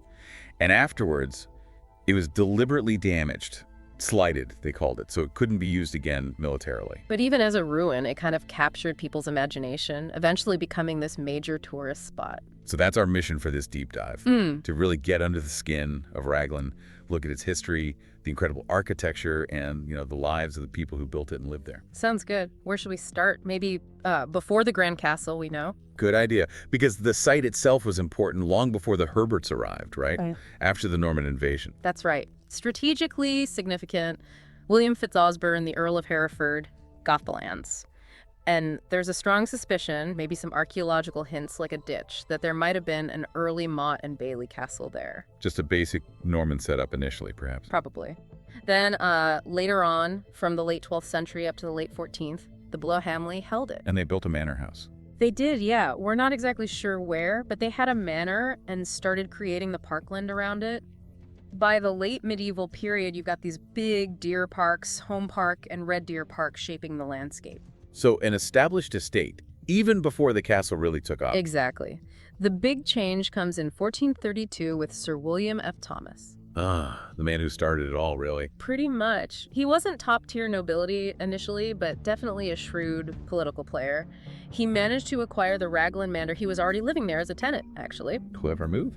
And he began the first major building phase. It seems he laid out the basic shape of the castle, although bits like the South Gate and the Great Tower were changed quite a bit later on. And his sons took the name Herbert, didn't they? And William Herbert, his son, he was a major figure. Oh, huge. Really rose through the ranks. He backed the House of York in the Wars of the Roses, made a fortune from the Gascon wine trade. Wine money funding castle building. Seems like it. And crucially, he became the first Welshman ever made an earl. That was a massive deal. Huge leap in status. And that's when Raglan's transformation really kicked into high gear, the 1460s. Exactly. With that new status and wealth, William Herbert starts this grand remodeling. This is when Raglan gets its truly impressive form. I read somewhere there's a theory about the towers, the shape. Yeah, the polygonal towers. Some think it was a deliberate nod to Caernarfon Castle, linking to Welsh power, maybe even hinting at Roman emperors. It's speculative, but interesting. Definitely adds another layer. Anthony Emery called it one of the last formidable displays of medieval defensive architecture. High praise. It was cutting edge for its time, but also looking back, in a way. But it wasn't just about defense, as you said earlier. The layout, the relationship with the parks. Right, Home Park and Red Deer Park. You can see them from the castle. And the idea is that this carefully managed landscape, contrasted with the wilder hills beyond, was a statement. It showed the Lord's refinement, his control over nature. Plus, they had orchards, fish ponds. It was a productive, sophisticated estate. A complete package. But then, things took a turn. William Herbert was executed in 1469. Yeah, backing the Yorkists came at a cost. His execution must have put a stop to the building work for a while. So, a pause in construction. Likely, yeah. Work probably picked up again in the late 1470s under his son, also William. But the Herbert era at Raglan wasn't actually that long in the end. By 1492, it passes to the Somerset family. How did that happen? Through marriage. William Herbert's daughter, Elizabeth, married Sir Charles Somerset, who later became the Earl of Worcester. And the Somersets were another ambitious, powerful family. That they carried on the work. They did. Sir Charles and his descendants were politically very successful. His grandson, Henry Somerset, even used lead stripped from Tintern Abbey after the dissolution for building work at Raglan. Wow, recycling medieval resources. You could say that. And Henry's son and grandson, William and Edward Somerset, described as wealthy, brilliant, and cultured men. They really put their stamp on it. What did they add? William rebuilt a lot of the pitched stone court, added the fabulous long gallery, and really developed the gardens in that Renaissance style that was becoming fashionable. Raglan, along with Chepstow Castle nearby, really became symbols of the family status, even appearing in portraits. So, constantly being updated, expanded. Then, in the 17th century, Edward Somerset shifts focus a bit more to the exterior again, expanding the gardens, building that amazing moat walk around the Great Tower. Apparently, the gardens were considered some of the best in the country. Must have been stunning. And his son, Henry Somerset, the 5th Earl, later the 1st Marquess of Worcester, he inherited in 1628 and lived in incredible style in the 1630s. Tell me more about that. What was it like? Just imagine the scale. Huge numbers of staff stewards, cooks, grooms, gardeners, you name it. The inventory list give you a sense of the luxury inside. Arras tapestries, loads of silver and gilt plate, even really exotic things like an ostrich egg cup and a special silver basket just for oranges and lemons. Oranges and lemons, real luxury items back then. Absolutely, especially in Wales. Mead was apparently a popular drink, but interestingly, the household had a reputation for being quite sober and well-ordered despite the grandeur. That is interesting. So, not just constant wild feasting. Seems not. Henry also worked on the entrance approach, adding the Red Gate. And his son, another Edward Lord Herbert, He was a bit of an inventor. He created this water commanding machine. What on earth was that? Basically a steam-powered pump. It apparently shot a huge jet of water up from the moat. Must have been quite a sight. A 17th century water feature powered by steam.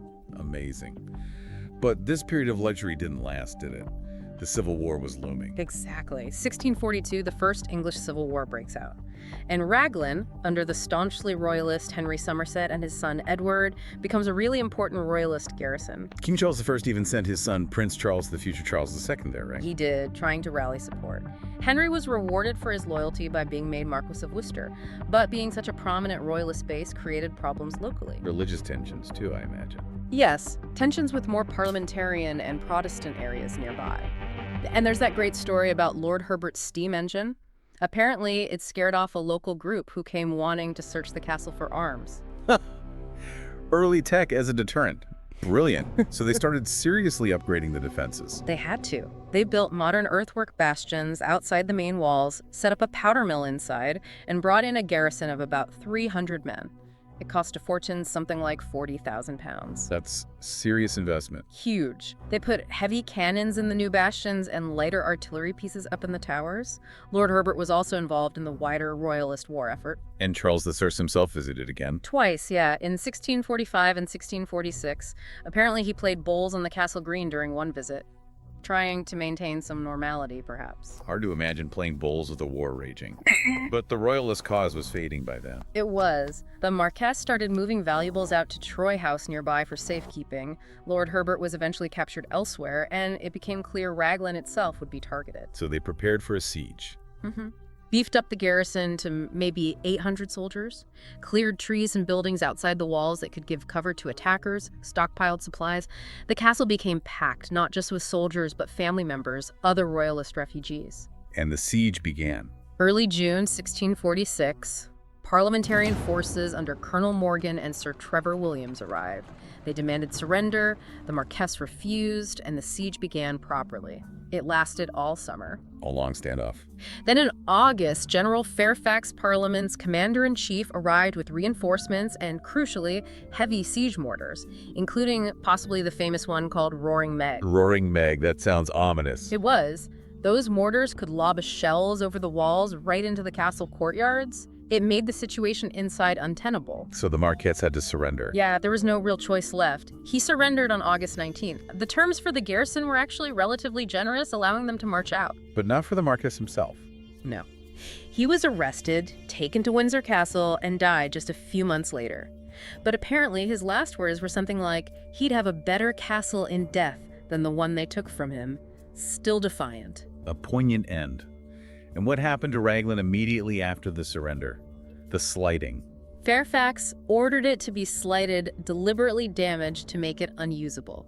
Ironically, the man put in charge of overseeing the demolition was Henry Herbert, a relative, a descendant of the original William ap Thomas, but from a parliamentarian branch of the family. Wow, family history coming full circle there. Was the slighting effective? Partially. They tried to undermine the Great Tower, blew up some walls, but Raglan's structure was just so massive, so strong they couldn't completely destroy it. And this slighting process, it wasn't just engineers demolishing things. No, it sounds like it turned into a bit of a free-for-all. Locals apparently came and dredged the moat, hoping to find valuables the Marquess might have hidden. Treasure hunting. Yeah, and emptied the fish ponds. And tragically, during this chaos, the castle's really important library, full of Welsh manuscripts and literature, was lost, either looted or destroyed. A huge cultural loss. That's terrible. What happened after the war with the restoration? The Somersets got most of their lands and possessions back when Charles II was restored, but the third Marquess looked at the ruined Raglan and decided, understandably perhaps, to focus his resources on rebuilding their other houses, like Troy House and Badminton House in Gloucestershire. Raglan was just too big a project. So it was just left to decay. Pretty much through the first half of the 18th century. Worse than that, the estate actually started using it as a quarry. What? Taking stone from it? Yeah, the estate stewards used stone from the castle ruins to repair other estate buildings. One steward, a Mr. Hopkins, was apparently so enthusiastic about it they nicknamed him the Grand Dilapidator. Oh dear, that's not a good nickname. Not at all. Thankfully, the 5th Duke put a stop to that practice around 1756, and around the same time, Raglan started becoming popular with tourists. Ah, the rise of the romantic ruin. Part of the Y tour. Exactly. People started visiting, admiring the picturesque decay. Basic visitor facilities were put in. The first guidebook was published in the early 19th century. Were there any attempts to fix it up? A few minor things. They temporarily re-roofed the Great Hall for a big party, a grand entertainment in the 1820s. And the architect Geoffrey Wyatville rebuilt the grand staircase in 1830. Royalty even visited the future Edward VII, and Queen Alexandra came in 1881. So it was recognized as important, even as a ruin. Definitely. The big step for its preservation came in 1938, when the 10th Duke handed over guardianship to the state, the Commissioner of Works back then. That ensured its future as a protected monument and tourist attraction. And now it's looked after by CAD, the Welsh Heritage Body. That's right. It's a Grade I listed building, a scheduled monument. There were even more archaeological digs there between 2003 and 2007, uncovering more about its past. Which brings us nicely to the architecture itself. We've touched on different phases. Yeah, you can really see the different periods. The earliest work from the 1420s, 30s, then the big Herbert expansion in the 1460s, and the later Somerset additions in the late 16th century. And the materials changed too. Started with a paler sandstone from nearby Redbrook, then used more old red sandstone, and for the really fancy detailed carving, they often brought in Bath stone. It feels like the whole experience of approaching and entering the castle was carefully thought out, especially in that 1460s design. Oh, absolutely. It was all about presentation, political impact, as much as defense. Imagine visiting back then. You'd approach from Raglan Village and bam, the first thing you see is that colossal great tower dominating the view. Draws you right in. Then you have to actually walk around the tower and its moat before you even get to the main gatehouse. You enter, go through the more functional pitched stone court around the hall, and only then do you reach the really luxurious private fountain court. A staged reveal. Exactly. And access to the Great Tower itself. That was probably reserved for the most important, privileged guests. It controlled the whole experience. You mentioned French influences earlier. Is that definite? It's debated. Some scholars see strong links, particularly maybe in the original drawbridge design for the Great Tower, suggesting ties to southern France. Others are more skeptical, finding the evidence a bit thin. It's one of those ongoing historical discussions. Right. Another point of discussion is the gun loops, isn't it? Ah, yes, the gun ports. Raglan has loads of them. But if you look closely, some of them are. Well, they're not exactly placed ideally for actually shooting effectively. So why have them? Just for show? That's the more recent thinking. The older idea was just that they were early experimental designs. But now, many historians think it was more about prestige. Gunpowder artillery was the latest military tech, so having lots of gun loops showed you were powerful, modern, even if they weren't all perfectly functional. Like having the latest gadget, even if you don't fully use it? Kind of, yeah. Anthony Emery does note that Raglans were generally better sited than many contemporary castles, so the builders weren't clueless. But Robert Lydiard suggests maybe the odd placements were even intentional. Something knowledgeable visitors might notice and comment on, reinforcing the owner's sophistication. That's a fascinating thought. Nice gun loops, shame about the firing angle. Maybe something like that. Okay, let's walk through some specific parts. The main gatehouse and the closet tower next to it sound pretty formidable. They really are. The main gatehouse is 1460s, 3 stories high, reached by that stone bridge. It's bristling with defenses, machicolations up top for dropping things, lots of gun loops, and originally it had 2 portcullises and a drawbridge. But it's also designed to look impressive, a grand entrance. What was inside? The upper floors were likely chambers for the castle constable, and just off it was the library tower, famous for its Welsh literature collection, sadly lost. Next to the gatehouse is the closet tower, also 3 stories. It might have originally been the treasury, a secure place for valuables. Later, maybe during the Civil War, it could have been converted into a magazine for storing gunpowder. Then you move inside, into the courtyards. The pitched stone court first. Yeah, that's the northeast court, named after the Tudor cobbles the pitched stones. This was the service hub. The east side had offices, mostly destroyed in the siege. The north side housed the kitchens and pantries. You can still see the huge fireplaces, plus storage cellars below. And the buttery, for drinks, was in the corner. And the Great Hall was off this court, too. On the southwest side, yes. It was rebuilt in the 16th century on the site of an earlier hall. It was a grand space, big dimensions, apparently a beautiful Irish oak roof originally, with a cupola for light and a fancy oriel window where the Earl and his family could sit. Probably had rich paneling and a musician's gallery too. And then the fountain court. Sounds much more refined. Definitely. West of the pitched stone court, this was the heart of the high-status living quarters. It gets its name from a marble fountain that used to be in the center, supposedly featuring a white horse. A white horse? Any reason? Likely added by Edward Somerset, who was Master of the Horse to the king, a very prestigious royal appointment. So a bit of personal symbolism there. Ah, okay. And the buildings around this court were for? Luxurious accommodation for the family and their most important guests. By this time, people wanted more privacy, suites of rooms. Raglan's fountain court could apparently accommodate 4 distinct high-status households comfortably. The stonework quality here is exceptional. Augustus Pugin called it extremely fine, elegant, and delicate. What else was around the fountain court? Well, the castle chapel ran along the east side. Above it, on the first floor, was the long gallery. Ah, the long gallery. A classic feature of grand houses back then. Exactly. It ran the whole length of the east side. Imagine it lined with expensive wood paneling, hung with tapestries and paintings. It was a place for relaxation, indoor exercise on bad days, and importantly, it offered amazing views over the gardens and parkland. There are still a couple of carved caryatid figures on the walls there, based on designs by a French artist called Hugues Sambin. So, a real showcase space. What about the other sides of the court? The west side housed suites of apartments with nice bay windows looking out over the park. Central to this side was the grand staircase. It's been restored, but the original porch survives.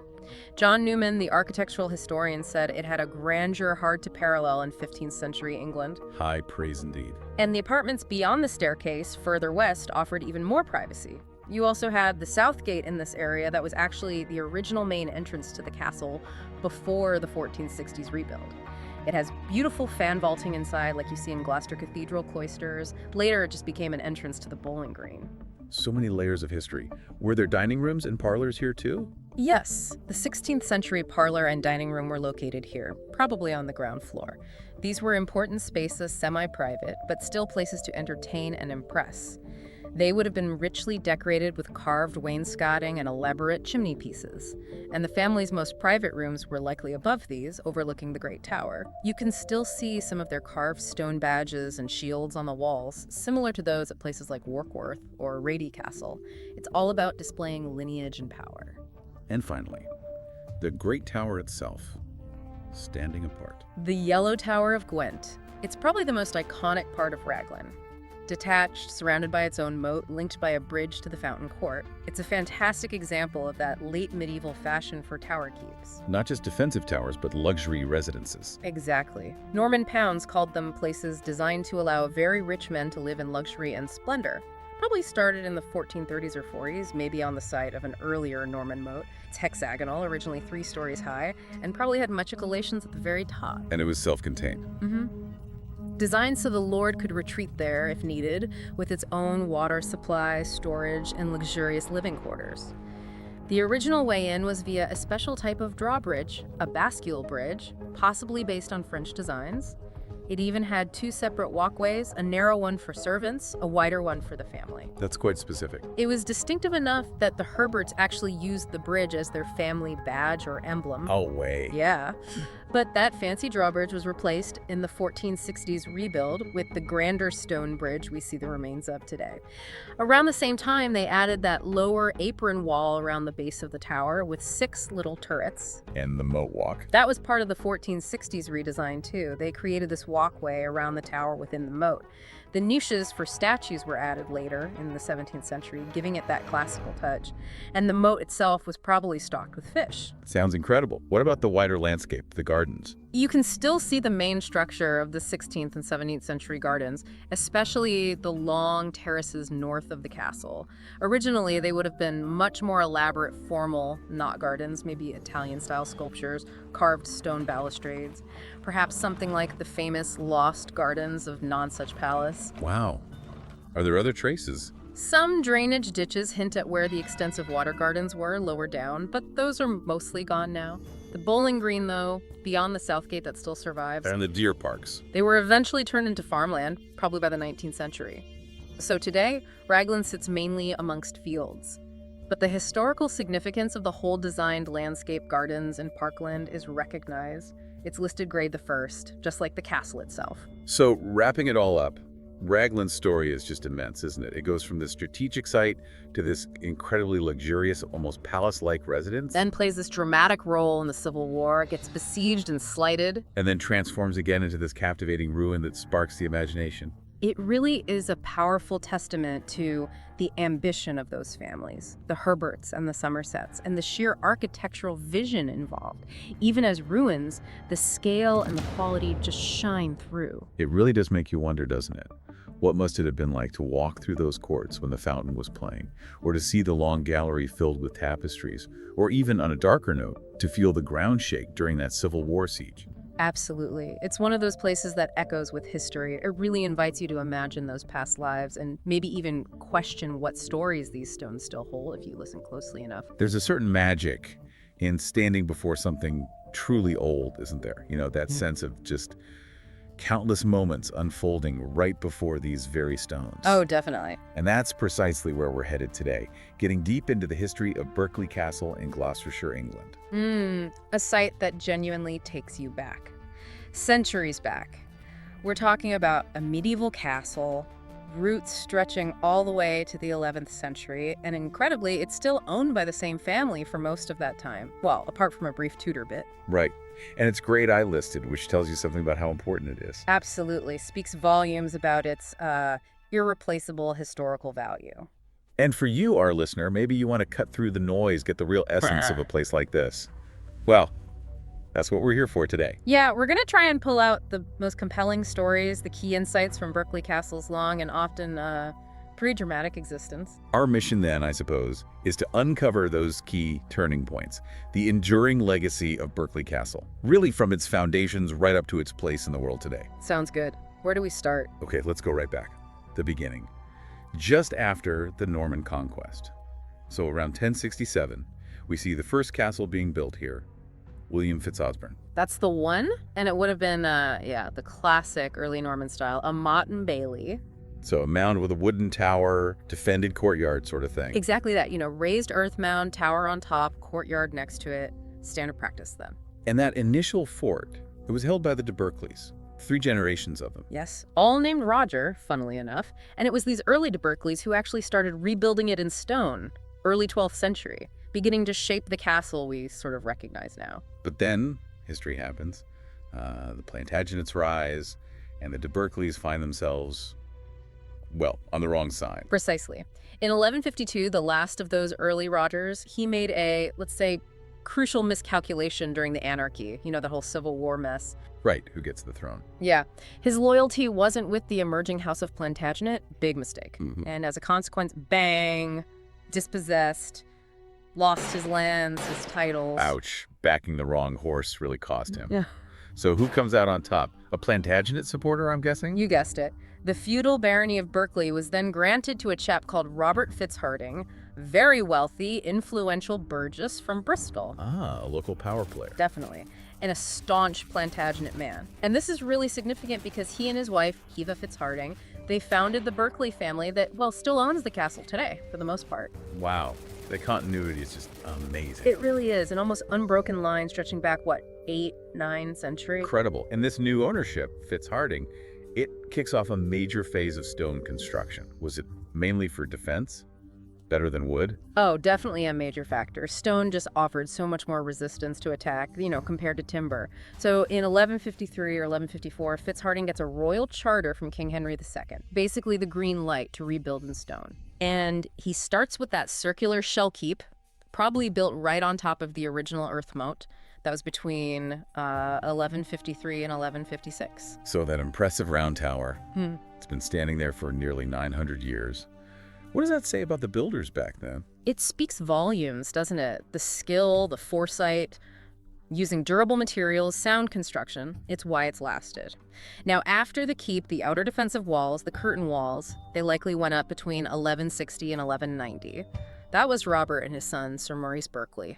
So a family project, really. In a way, yeah, but interestingly, a lot of the rest of the castle complex we see today, that actually dates from the 14th century. So a later expansion. Who was behind that phase? That was under Thomas de Berkely, the third Baron Berkeley. During the 14th century, he added quite a lot. Notable bits like Thorpe's Tower, that's north of the keep, and the Inner Gatehouse, southwest of it, plus various other buildings inside the Inner Bailey. So really beefing up the capacity and the defenses? Exactly. It really expanded things.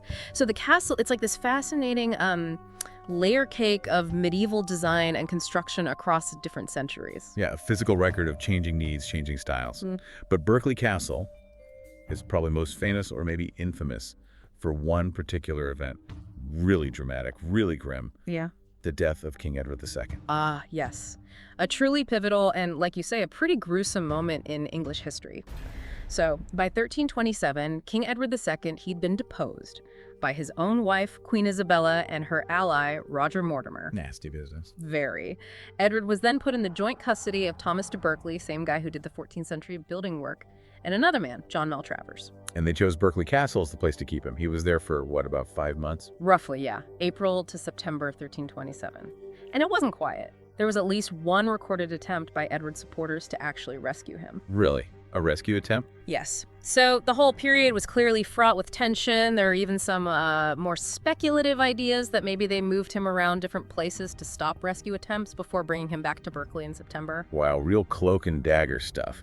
But the generally accepted story points to a much darker end for Edward inside the castle wall. It does. Historical sources document his death there, September 21st, 1327.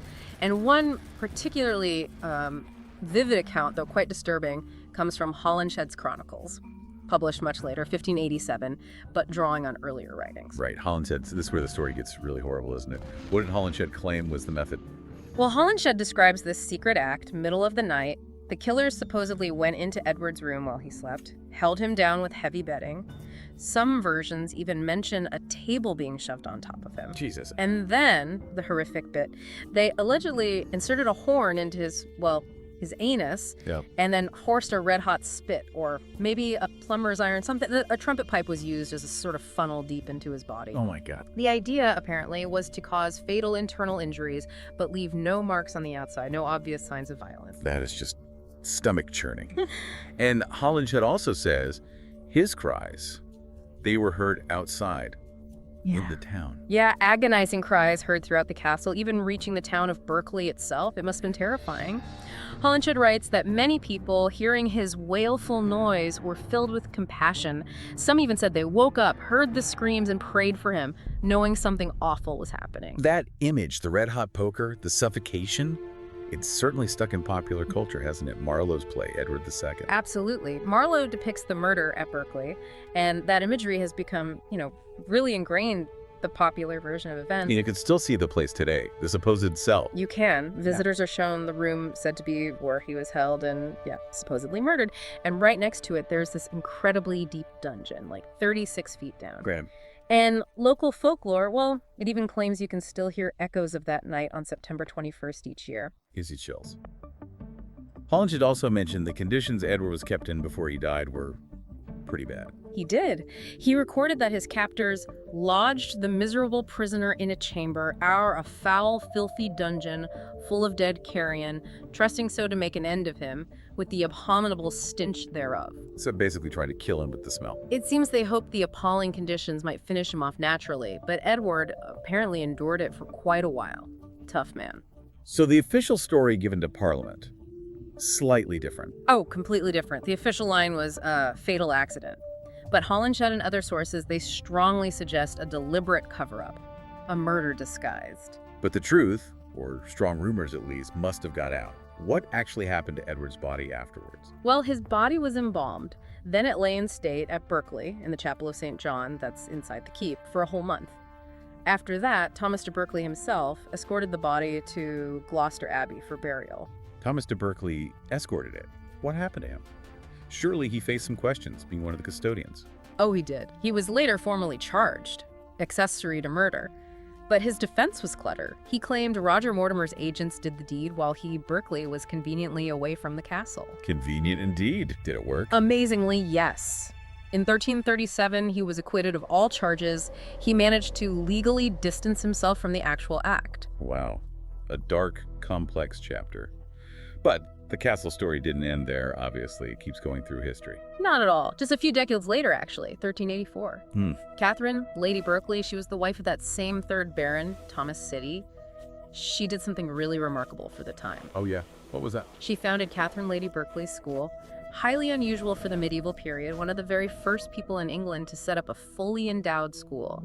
A huge commitment to education. That's fantastic. What a contrast. From royal tragedy to, well, a beacon of learning. Any other notable moments in the following centuries? Well, also in the 14th century, the Great Hall, the main social hub, it got a major new roof. And it was also, rather poignantly, the scene of the death of Dickie Pierce. Dickie Pierce. Often called the last official court jester in England. The story goes, he died after falling from the minstrels gallery in the Great Hall. His grave's nearby in St. Mary's churchyard. The last court jester. That's an amazing detail. That of Berkeley's themselves, they weren't always peaceful. Internal squabbles. Oh, definitely not. 15th century, there was a pretty serious ownership dispute between Thomas Talbot, 2nd Viscount Lisle, and William Berkeley, the 2nd Baron Berkeley. It actually led to a battle. The Battle of Nibley Green. A battle over the castle. Yep. Shows you the stakes involved with owning places like this. Intense personal and political fights. Goodness. Family disagreements back then were serious. Did royalty keep visiting in later times? They did, yes. King Henry VIII and Anne Boleyn popped by in August 1535. Anne Boleyn at Berkeley. Yep. And later, late 16th century, Queen Elizabeth I visited. Apparently enjoyed a game of bowls on the castle green. Imagine that.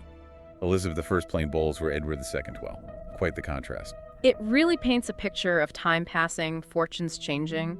But the castle wasn't immune to bigger conflicts like the English Civil War. No, definitely not. During the First English Civil War, Berkeley was held by royalists. But in 1645, parliamentarian forces under Colonel Thomas Rainsborough besieged it. How long did that take? Actually, not that long. They captured it after a relatively short siege. Apparently, they even fired cannons at the castle from the roof of the church next door, St. Mary the Virgin. From the church roof. That's cheeky. And I heard the damage from the siege. They deliberately didn't fix it. That's exactly right. Standard parliamentarian practice after capturing a royalist stronghold was to slight it, make it unusable militarily. So at Berkeley, they breached the outer walls. And the Berkeleys were allowed to keep it? Yes, interestingly, they were allowed to retain ownership, but on the strict condition they didn't repair the damage to the keep and outer bailey. That was actually formalized by an act of parliament. An act of parliament saying, don't fix your wall. Pretty much. And remarkably, that act is technically still in force today. They have done some rebuilding, but it's more like a low garden wall, mainly for safety, not restoring the fortifications. So the scars of the Civil War are literally still visible. Wow. Moving forward a bit, 18th, 19th centuries, any other interesting bits? Yeah. Early 18th century, the 4th Earl of Berkeley planted a Scots pine. The story is it grew from a cutting taken from a tree near the Battle of Culloden site. Culloden connection, nice touch. And between 1748 and 1753, St. Mary's Church Tower, the one next door, it was actually demolished and rebuilt somewhere else. Partly, it seems, to improve the castle's line of fire. Defense was still a consideration, even then. Fascinating. Moving the church tower for military reasons. What about the 20th century, more modern times? Early 20th century, the 8th Earl did quite a bit of repair work, some remodeling, added a new porch, Gothic revival style, trying to blend in with the older bits. And much more recently, 2006, they launched a major fundraising appeal for restoring and preserving the older Norman parts. Ongoing work. So what's Berkeley's status today, in the grand scheme of British castles? It holds a really unique position. It's recognized as the third oldest continuously occupied castle in England. Only the Tower of London and Windsor Castle are older in that respect, and they're royal, of course. Third oldest occupied. Yes. Impressive. But maybe even more remarkable, it's the oldest castle in the country that's been continuously owned and occupied by the same family, the Berkeleys. Since they first got it back in the 12th century, that's over 850 years of family history in one place. That is just staggering. Almost unbelievable continuity. And they even have an antique four-poster bed in there, which is thought to be the longest continuously used piece of furniture by the same family in the whole of Great Britain. A bed, that's brilliant. And it's still active. Educational stuff. Oh, yes. As recently as 2022, the Berkely Castle Charitable Trust got a grant to renovate their education room. So very much committed to public engagement, historical learning. That unbroken chain, navigating Plantagenet politics, weathering the Civil War, the family and the castle, just intertwined for centuries, and it still makes appearances in modern culture, doesn't it? Films and TV. It does, yeah. Its atmosphere makes it a great filming location. It was used in the 2003 TV version of The Other Boleyn Girl. Ah, I might have seen that one. And the musical comedy series Gallivant. It stood in for a castle in Valencia there. Also, season 2 of The Spanish Princess, used for interiors and exteriors. So it's not just sitting there as a monument. It's a working location, still sparking imagination. And didn't it feature on one of those ancestry shows? It did. 2017, Who Do You Think You Are? The American actress Courtney Cox traced her family tree back. Monica from Friends. That's the one. She discovered she was a direct descendant of Thomas de Berkely, the 3rd Baron. And get this, also descended from Roger Mortimer. No way. Both sides of the Edward II drama. Exactly. A 21-generation descendant of Berkeley and a 22-generation descendant of Mortimer. Talk about history coming alive. The Castle's own website lists other productions filmed there, too. That's an incredible connection. Past meeting present. Yeah. And it's even lent its name to ships and trains. That's right. 2 Royal Navy ships and a Great Western Railway steam locomotive have been named Berkely Castle. It really cements its place as a powerful symbol in British history. So, drawing things together then. Yeah. We've gone from Norman beginnings through that really gripping, grim story of Edward II's death, seen its resilience over centuries of change, and how it's still relevant today. It really is a remarkable testament to, well, history itself. It truly is an exceptional place. That combination of major historical events and that almost unique family continuity, you just don't find that very often, a real rarity. And it really leaves you thinking, doesn't it? Inside those ancient walls, witnessing such huge events, such personal moments over so many centuries. Yeah. What other stories are still sort of lingering there? What does it even mean for one place to soak up all that human experience? Maybe that's something for you, the listener, to ponder. The lives, the events, the echoes within Berkely Castle. Portchester Castle, it's down in Hampshire, England. And what immediately grabs you about this place, I think, is its unique pedigree. You've got this medieval fortress rising up right from within the sturdy remains of an old Roman fort. Absolutely. It's quite something. It really speaks to the enduring strategic value of that spot. Yeah. You really don't often find such a clear sort of layering of history where one era literally builds on the foundations of the last. Right, like a historical sandwich almost. And that strategic importance, it really comes through when you think about all the different jobs Portchester has had over the centuries. Oh, definitely. I mean, Roman coastal defense, against Saxon raiders, then a Norman stronghold or royal residence even, and then later, maybe more vividly, this huge prison. Yeah, it's had quite the career path. So our mission today really is to explore these key stages. We want to understand why Portchester stayed so important for so long and what makes it such a compelling place for us to look at now. Okay. All right, let's get into it. Starting with, I suppose, its transformation into a proper medieval castle. Sounds good. So the medieval chapter, it likely kicks off in the late 11th century, after the Norman conquest. Right, 1066 and all that. Exactly. William Moddett, he was a pretty significant figure in William the Conqueror's circle. He was granted the manor of Portchester. Okay. And it's generally accepted that Moddett was the one who started building the castle we sort of recognize today. So you can picture it. These huge Roman walls are already there, massive things. Yeah, formidable. And then the Normans come along and start building their own power base right inside that existing structure. What did that first version look like? What were they focused on? Well, initially it would have been probably a bit more basic. Think of an inner ward, likely stuck in the northwest corner of the old Roman fort. Okay, tucked away. Yeah, that would have been the heart of the new castle. Probably defended by, a wooden palisade fence and a moat. Standard early Norman stuff. Pretty much. And the brilliant part was those existing Roman stone walls, they acted as a massive outer bailey. Instant heavy-duty defense. A ready-made outer wall. Very convenient. So a stronghold within a stronghold. Fascinating. And when did the wood start getting replaced with stone? That's a big upgrade. That transition seems to have really picked up pace in the 1130s. And interestingly, the style of the stonework in the castle, it looks quite similar to the stonework in St. Mary's Church. Ah, the church inside the walls. That's the one. Built within the outer bailey around the same time. And that church was connected to an Augustinian priory, set up nearby in 1128. So a religious element right there in the mix, even within this military setup. But that priory didn't stay long at Portchester, did it? No, that's right. The Augustinians moved out to a new place called Southwick, somewhere between 1147 and 1150. And that move might actually explain why some of the buildings planned for the priory inside the castle grounds were, well, never finished. Right, okay. So mid-12th century, we've got a stone castle taking shape. And then a really key moment in 1154, it becomes royal property under Henry II. Yes, a crucial shift. And what's interesting then is how it becomes this favored royal residence. Why do the kings like it so much? Well, Henry II definitely visited Portchester frequently. It even became, a stage for some pretty significant political events. Like what? Famously, it was Portchester that Henry met the Bishop of Evreux. He was trying to sort of mediate in that growing fight Henry was having with Thomas Becket. The Becket conflict, right. So it wasn't just a fortress. No, not purely military. Its location made it handy for royal admin, diplomatic meetings, that kind of thing too. So a power base, but also a place for politics. And it wasn't always comfy royal visits, was it? I read it was also used to lock people up. That's correct. Even back then, in this early royal phase, Portchester served as a prison for, well, important people who had fallen out of favor or were seen as a threat. Like who? Any example? The Earl of Leicester, for instance. He was held captive there for a time. Okay. Then things get tense again. During the revolt of Henry II's sons in the 1170s, Portchester starts gearing up for trouble. Absolutely. They undertook significant work to beef up the defenses.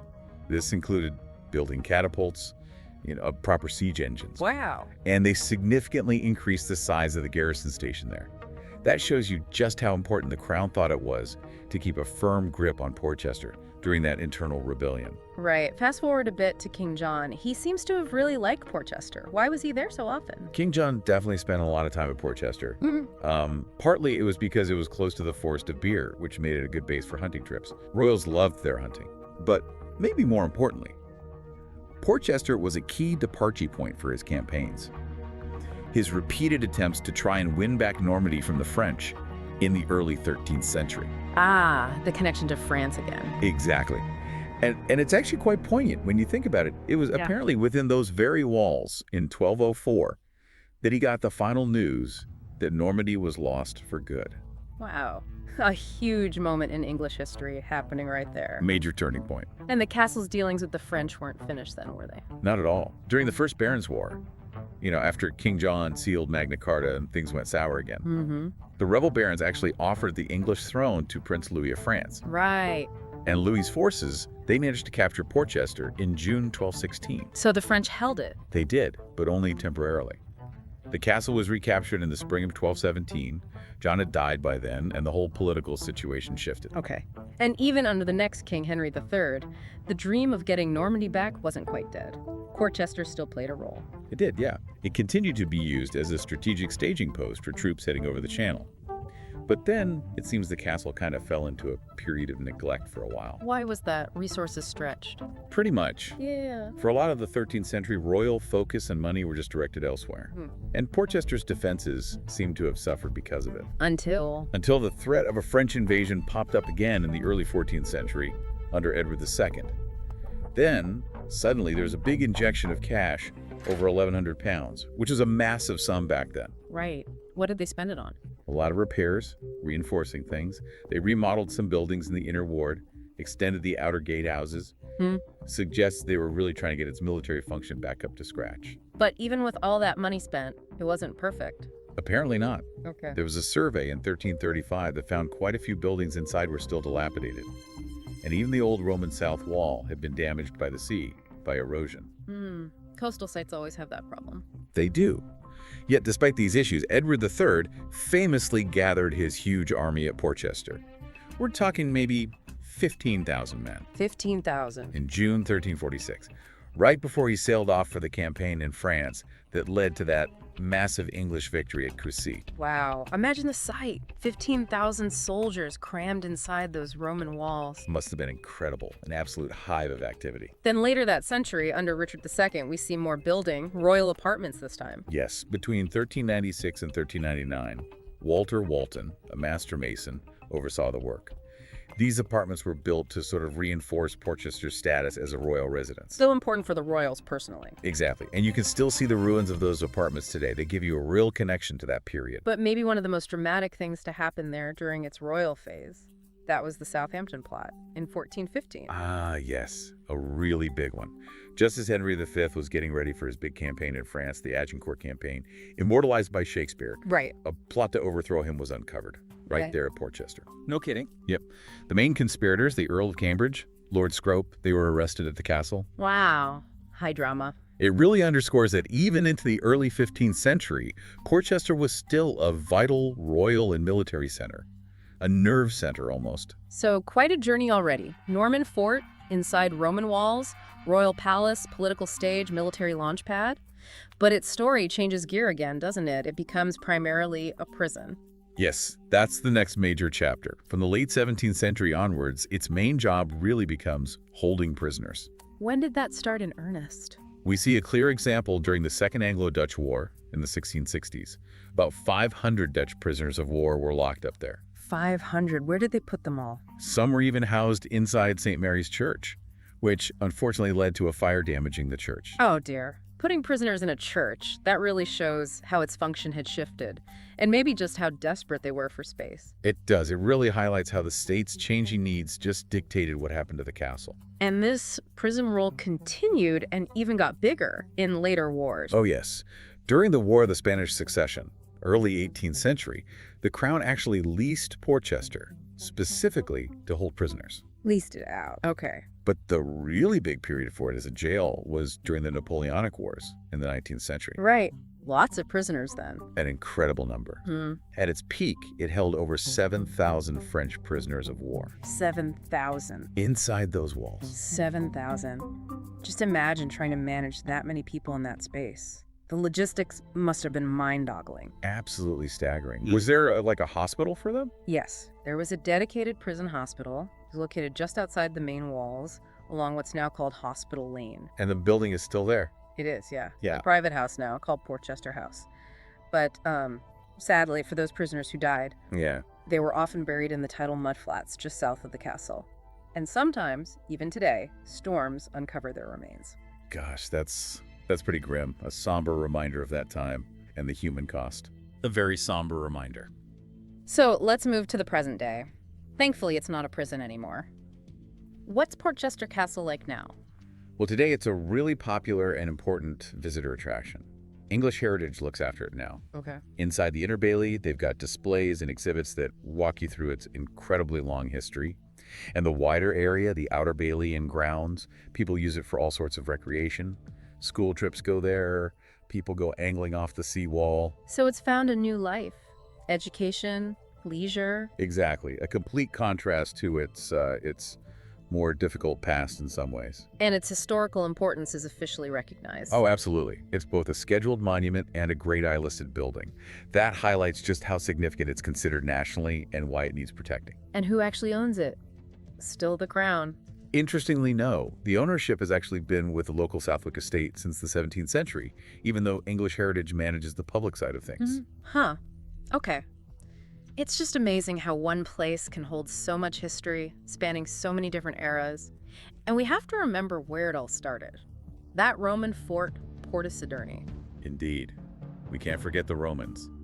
The strategic value of this spot was clear centuries before the Normans even showed up. What was its main job for the Romans? They built a major fort there, probably between 285 and 290 AD. It was a key part of their coastal defense system, the Saxon shore forts. Basically trying to stop raids by Saxon pirates. Right.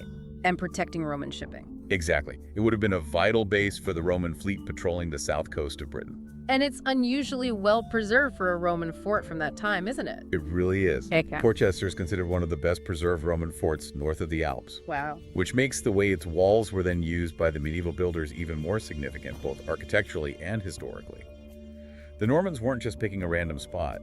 They were inheriting this incredibly strong, mostly intact defensive structure. So, when the Romans left Britain around the 5th century, the site wasn't just abandoned, people kept using it. It seems so. Archaeology suggests there was continued activity, maybe on a smaller scale.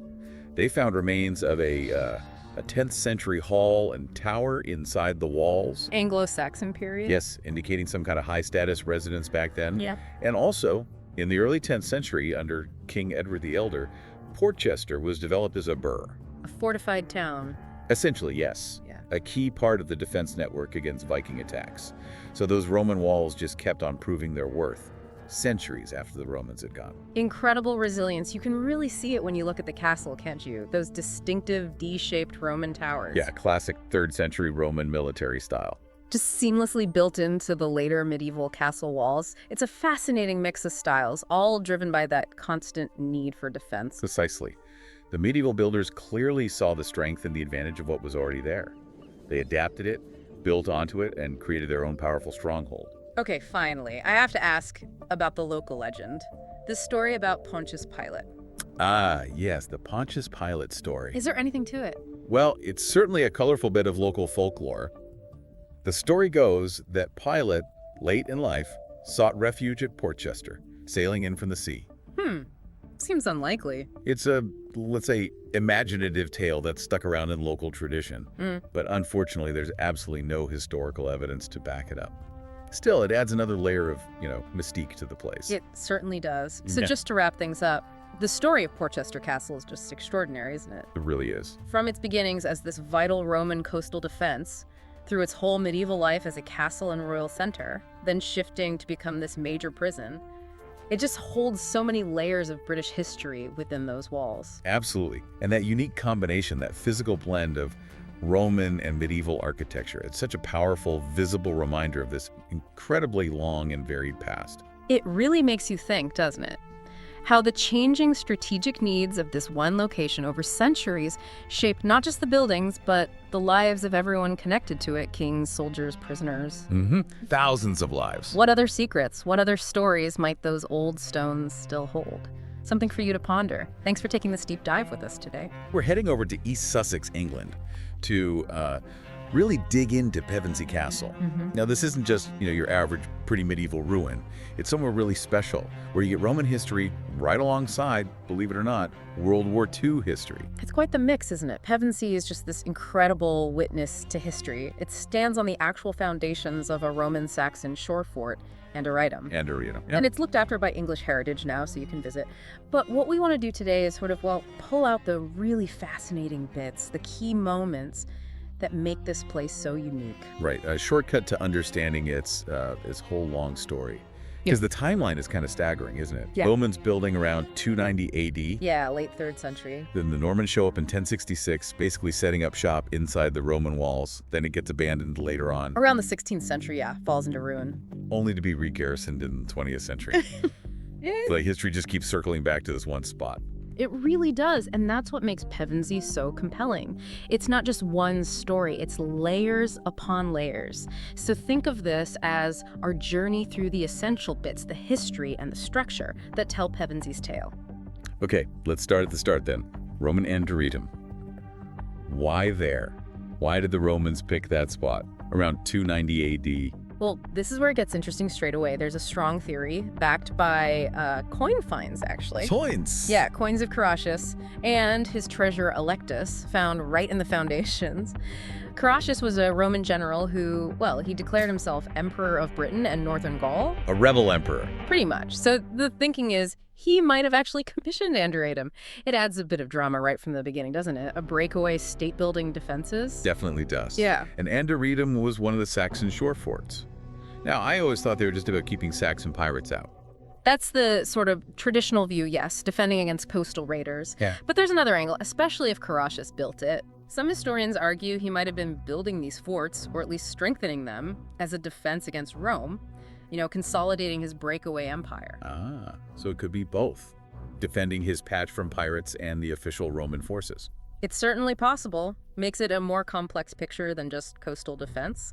It was clearly a strategic spot. The name Andretum probably means Great Ford. Great ford. Suggests an important river crossing or perhaps access through the marshes. You sometimes see it spelled Anderida, but Andretum is generally preferred now. Got it. And it wasn't just a fort, it was a naval base too. Yes, base for the classis Anderidensis, the Roman fleet for that sector. So it must have had a pretty significant harbor nearby, making use of the coastal inlets that existed back then. A Roman fleet base in Sussex. Mm-hmm. Okay, that's cool. What about the fort itself, the structure? Architecturally, it was, well, pretty unique for a Saxon shore fort. It's got this distinctive oval shape. Oval, not square. No, not the typical playing card shape. They think the oval plan was probably dictated by the sort of peninsula of land it sat on.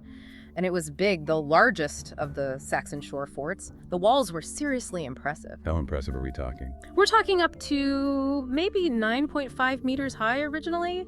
And get this, 4.2 meters thick. Really massive. Wow, that's incredibly thick. How are they built? The inside face of the wall had this kind of stepped design. We're not entirely sure why, maybe for access, maybe structural. The battlements you see today, the crenellations, they're probably medieval additions on top of the Roman work. Okay, so modified later. Exactly. And they added D-shaped towers. D-shaped. Why D-shaped? Good question. The D-shape allowed artillery, like catapults or ballistas, to cover the walls more effectively, a wider field of fire. They placed them strategically, too. How so? Well, the south and east sides were pretty well protected by marshland and the sea back then, so they concentrated these D-shaped towers on the more vulnerable landward sides, the northeast and west. Smart planning. And 10 of them still survive, which is amazing. 10 towers, still standing from the 290s. Incredible. What about getting in and out?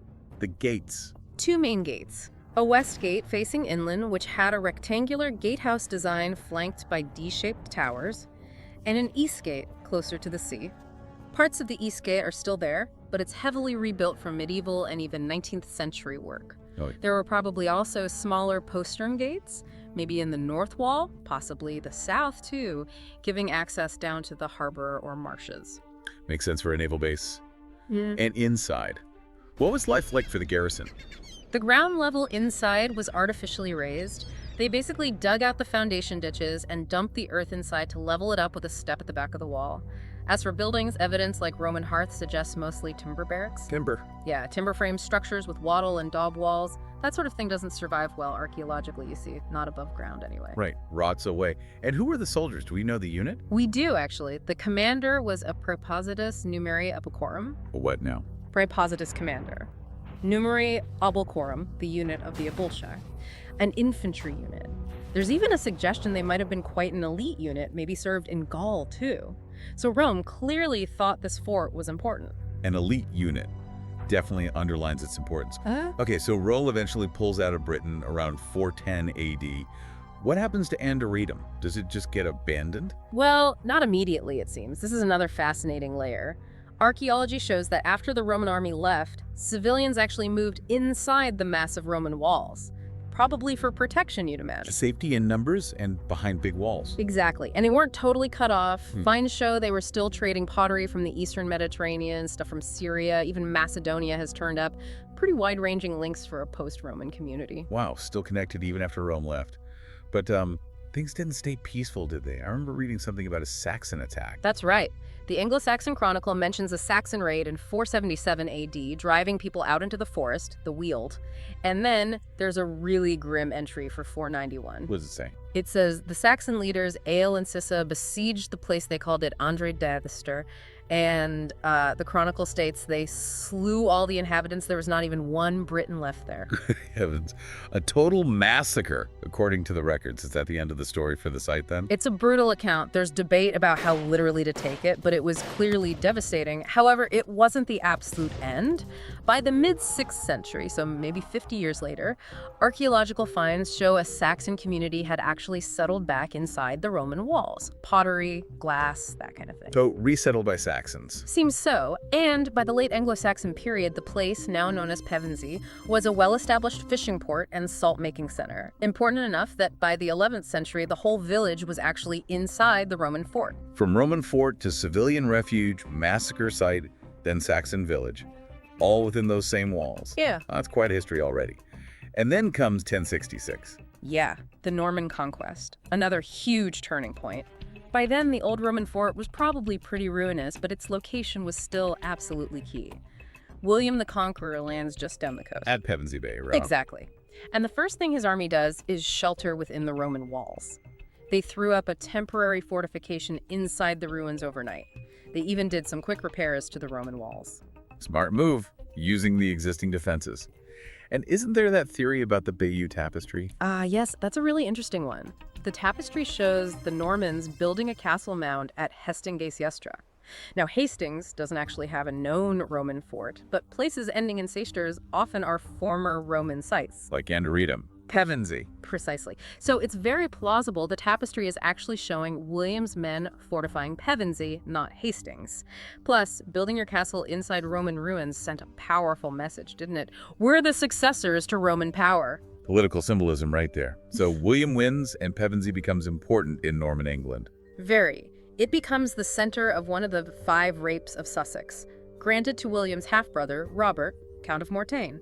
The rapes of Sussex, that sounds odd to modern ears. It does. It's an old administrative term. Basically, Sussex was divided into these 5 vertical strips, or rapes, each controlled from a key castle.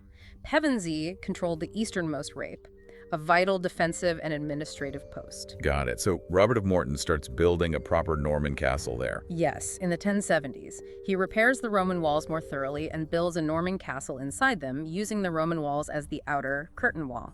It had 2 baileys, an inner and outer. Classic Norman setup, really. And a small town grew up outside. And it wasn't long before this new castle faced a major test, was it? The Siege of 1088. No time at all, really. There was a rebellion against William's son, William Rufus, and some Norman barons held Pevensey. The castle defenses held firm, but after 6 weeks, the garrison was starved out. They had to surrender. Crucially, though, the castle itself wasn't stormed. That becomes a bit of a theme, doesn't it? Resisting assault. It really does. It happened again in 1147 during the Civil War under King Stephen. Another siege, another surrender due to starvation, not because the walls were breached. Its strategic importance meant it kept changing hands between the crown and powerful nobles. And they started adding more stone buildings. Yeah, the first big stone additions probably came in the 1190s. That's likely when the first proper stone keep and main gatehouse were built within the Norman Inner Bailey. But that keep didn't last long, right? It was slighted. That's right. Around 1216, during the First Barons' War against King John, they deliberately damaged it, slighted it, to stop French forces, who were allied with the barons, from using it if they captured it. Tactical demolition. Pretty much. But it wasn't long before the Inner Bailey was rebuilt again, this time with strong stone walls and towers, maybe by Peter of Savoy in the mid-13th century. They even added a proper moat, fed by a spring. And then another siege. This place saw some action. It certainly did. The third major one was during the Second Barons' War, 1264 to 65.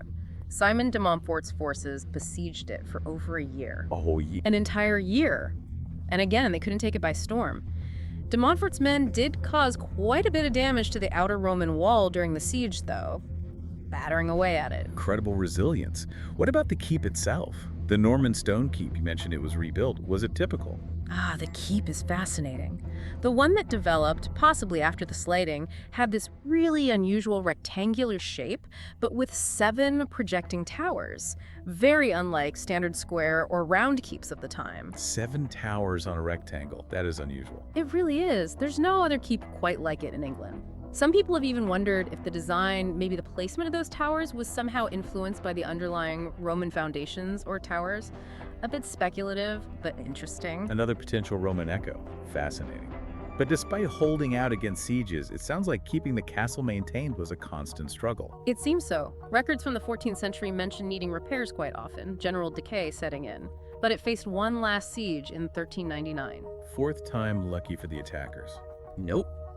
Failed again. It was held by Sir John Pelham, who supported Henry Bolingbroke, soon to be Henry IV, against Richard II's supporters. The siege failed. Pevensey just couldn't be taken by force, it seems. Amazing track record. So what happened next? Did its role change? It did. By the 15th century, its military importance seems to have faded a bit, and it took on a new role as a state prison for high-status individuals. Haiku. Well, King James I of Scotland was held there for a time. Edward of Norwich, Duke of York, and even Joan of Navarre, the second wife of Henry IV, was imprisoned there for a while, accused of witchcraft, believe it or not. From fortress to prison, quite the shift. But then came the Tudors, and it seems it really fell out of use. Yeah, pretty much abandoned by the Tudor period. Right. By 1573, it was officially described as a ruin End of an era, you might think. But not quite the end of the story. Not quite, because then comes the threat of the Spanish Armada in 1587. Suddenly that coastal position looked important again. Queen Elizabeth III ordered it to be rearmed as a gun position. Against the Armada. Wow. Did the cannons ever fire? Well, they installed 2 big iron demi-culverins. You can still see one of them there today. Amazingly, it's got the Tudor rose and Elizabeth's initials ER on it. But no, the Armada never attempted a landing nearby, so the guns stayed silent. A brief return to military duty, then back to being ruins. Essentially, yes. It just crumbled away for centuries. There was a brief scare during the Commonwealth when it was sold off to be quarried for stone. Oh no. But luckily, the Crown got it back after the restoration in 1660. But it wasn't really until 1925 that it was formally given to the state as a historic monument. And then history came calling one last time. You mean World War II? Exactly. 1940, threat of German invasion is incredibly real. Where's a key defensive spot on the south coast with existing strong walls? Pevensey. No way. They garrisoned it again? They absolutely did. British, Canadian, and later American troops were stationed there. They used the medieval towers in the Inner Bailey for accommodation. They actually built machine gun posts into the Roman and medieval walls. You can still see those. You can. They're still there today. Little concrete emplacements blended into the ancient stonework. They built an anti-tank blockhouse right over the Roman West Gate site and blocked the main gates with concrete.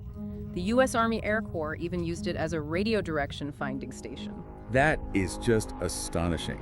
From Roman defenses against sea raiders to 20th century defenses against aerial and sea invasion. Full circle. It really is just amazing continuity of strategic importance. After 1945, it was returned to civilian control, the blockhouse was removed, but they kept the machine gun posts as part of its history, and now English Heritage looks after it. And people have been digging there for ages too, haven't they? Archaeologically speaking. Yes. Excavations go way back. Earliest recorded one was 1710. The Sussex Archaeological Society was actually founded inside the castle walls in 1846. Loads of digs happened in the 19th and early 20th centuries, and some really important work in the 1990s helped confirm that 290 AD construction date based on pottery and the coin evidence we mentioned earlier. It just keeps giving up secrets. So let's try and wrap this incredible story up. Pevensey Castle. Roman fort, maybe built by a rebel emperor. Saxon settlement, site of a massacre, then a village. Norman stronghold that somehow, incredibly, never fell in a direct assault despite 4 major sieges. Medieval prison for royalty, briefly an Elizabethan gun platform. And then, astonishingly, a frontline defense position in World War II. It's just layers upon layers. It really is. For me, the things that really stand out are that unique oval Roman plan, the sheer scale of those Roman walls, which defined its defensibility for centuries, that unbeaten siege record, and yeah, that totally unexpected WWII chapter. It really makes you think, doesn't it? How one single spot on the map can reflect so much of England's history, so many different eras and struggles. What other places, maybe ones that look less dramatic, hold these kinds of deep, surprising stories? What part of Pevensey's long life makes you most curious to find out more? Something to ponder. Thanks for joining us on this deep dive.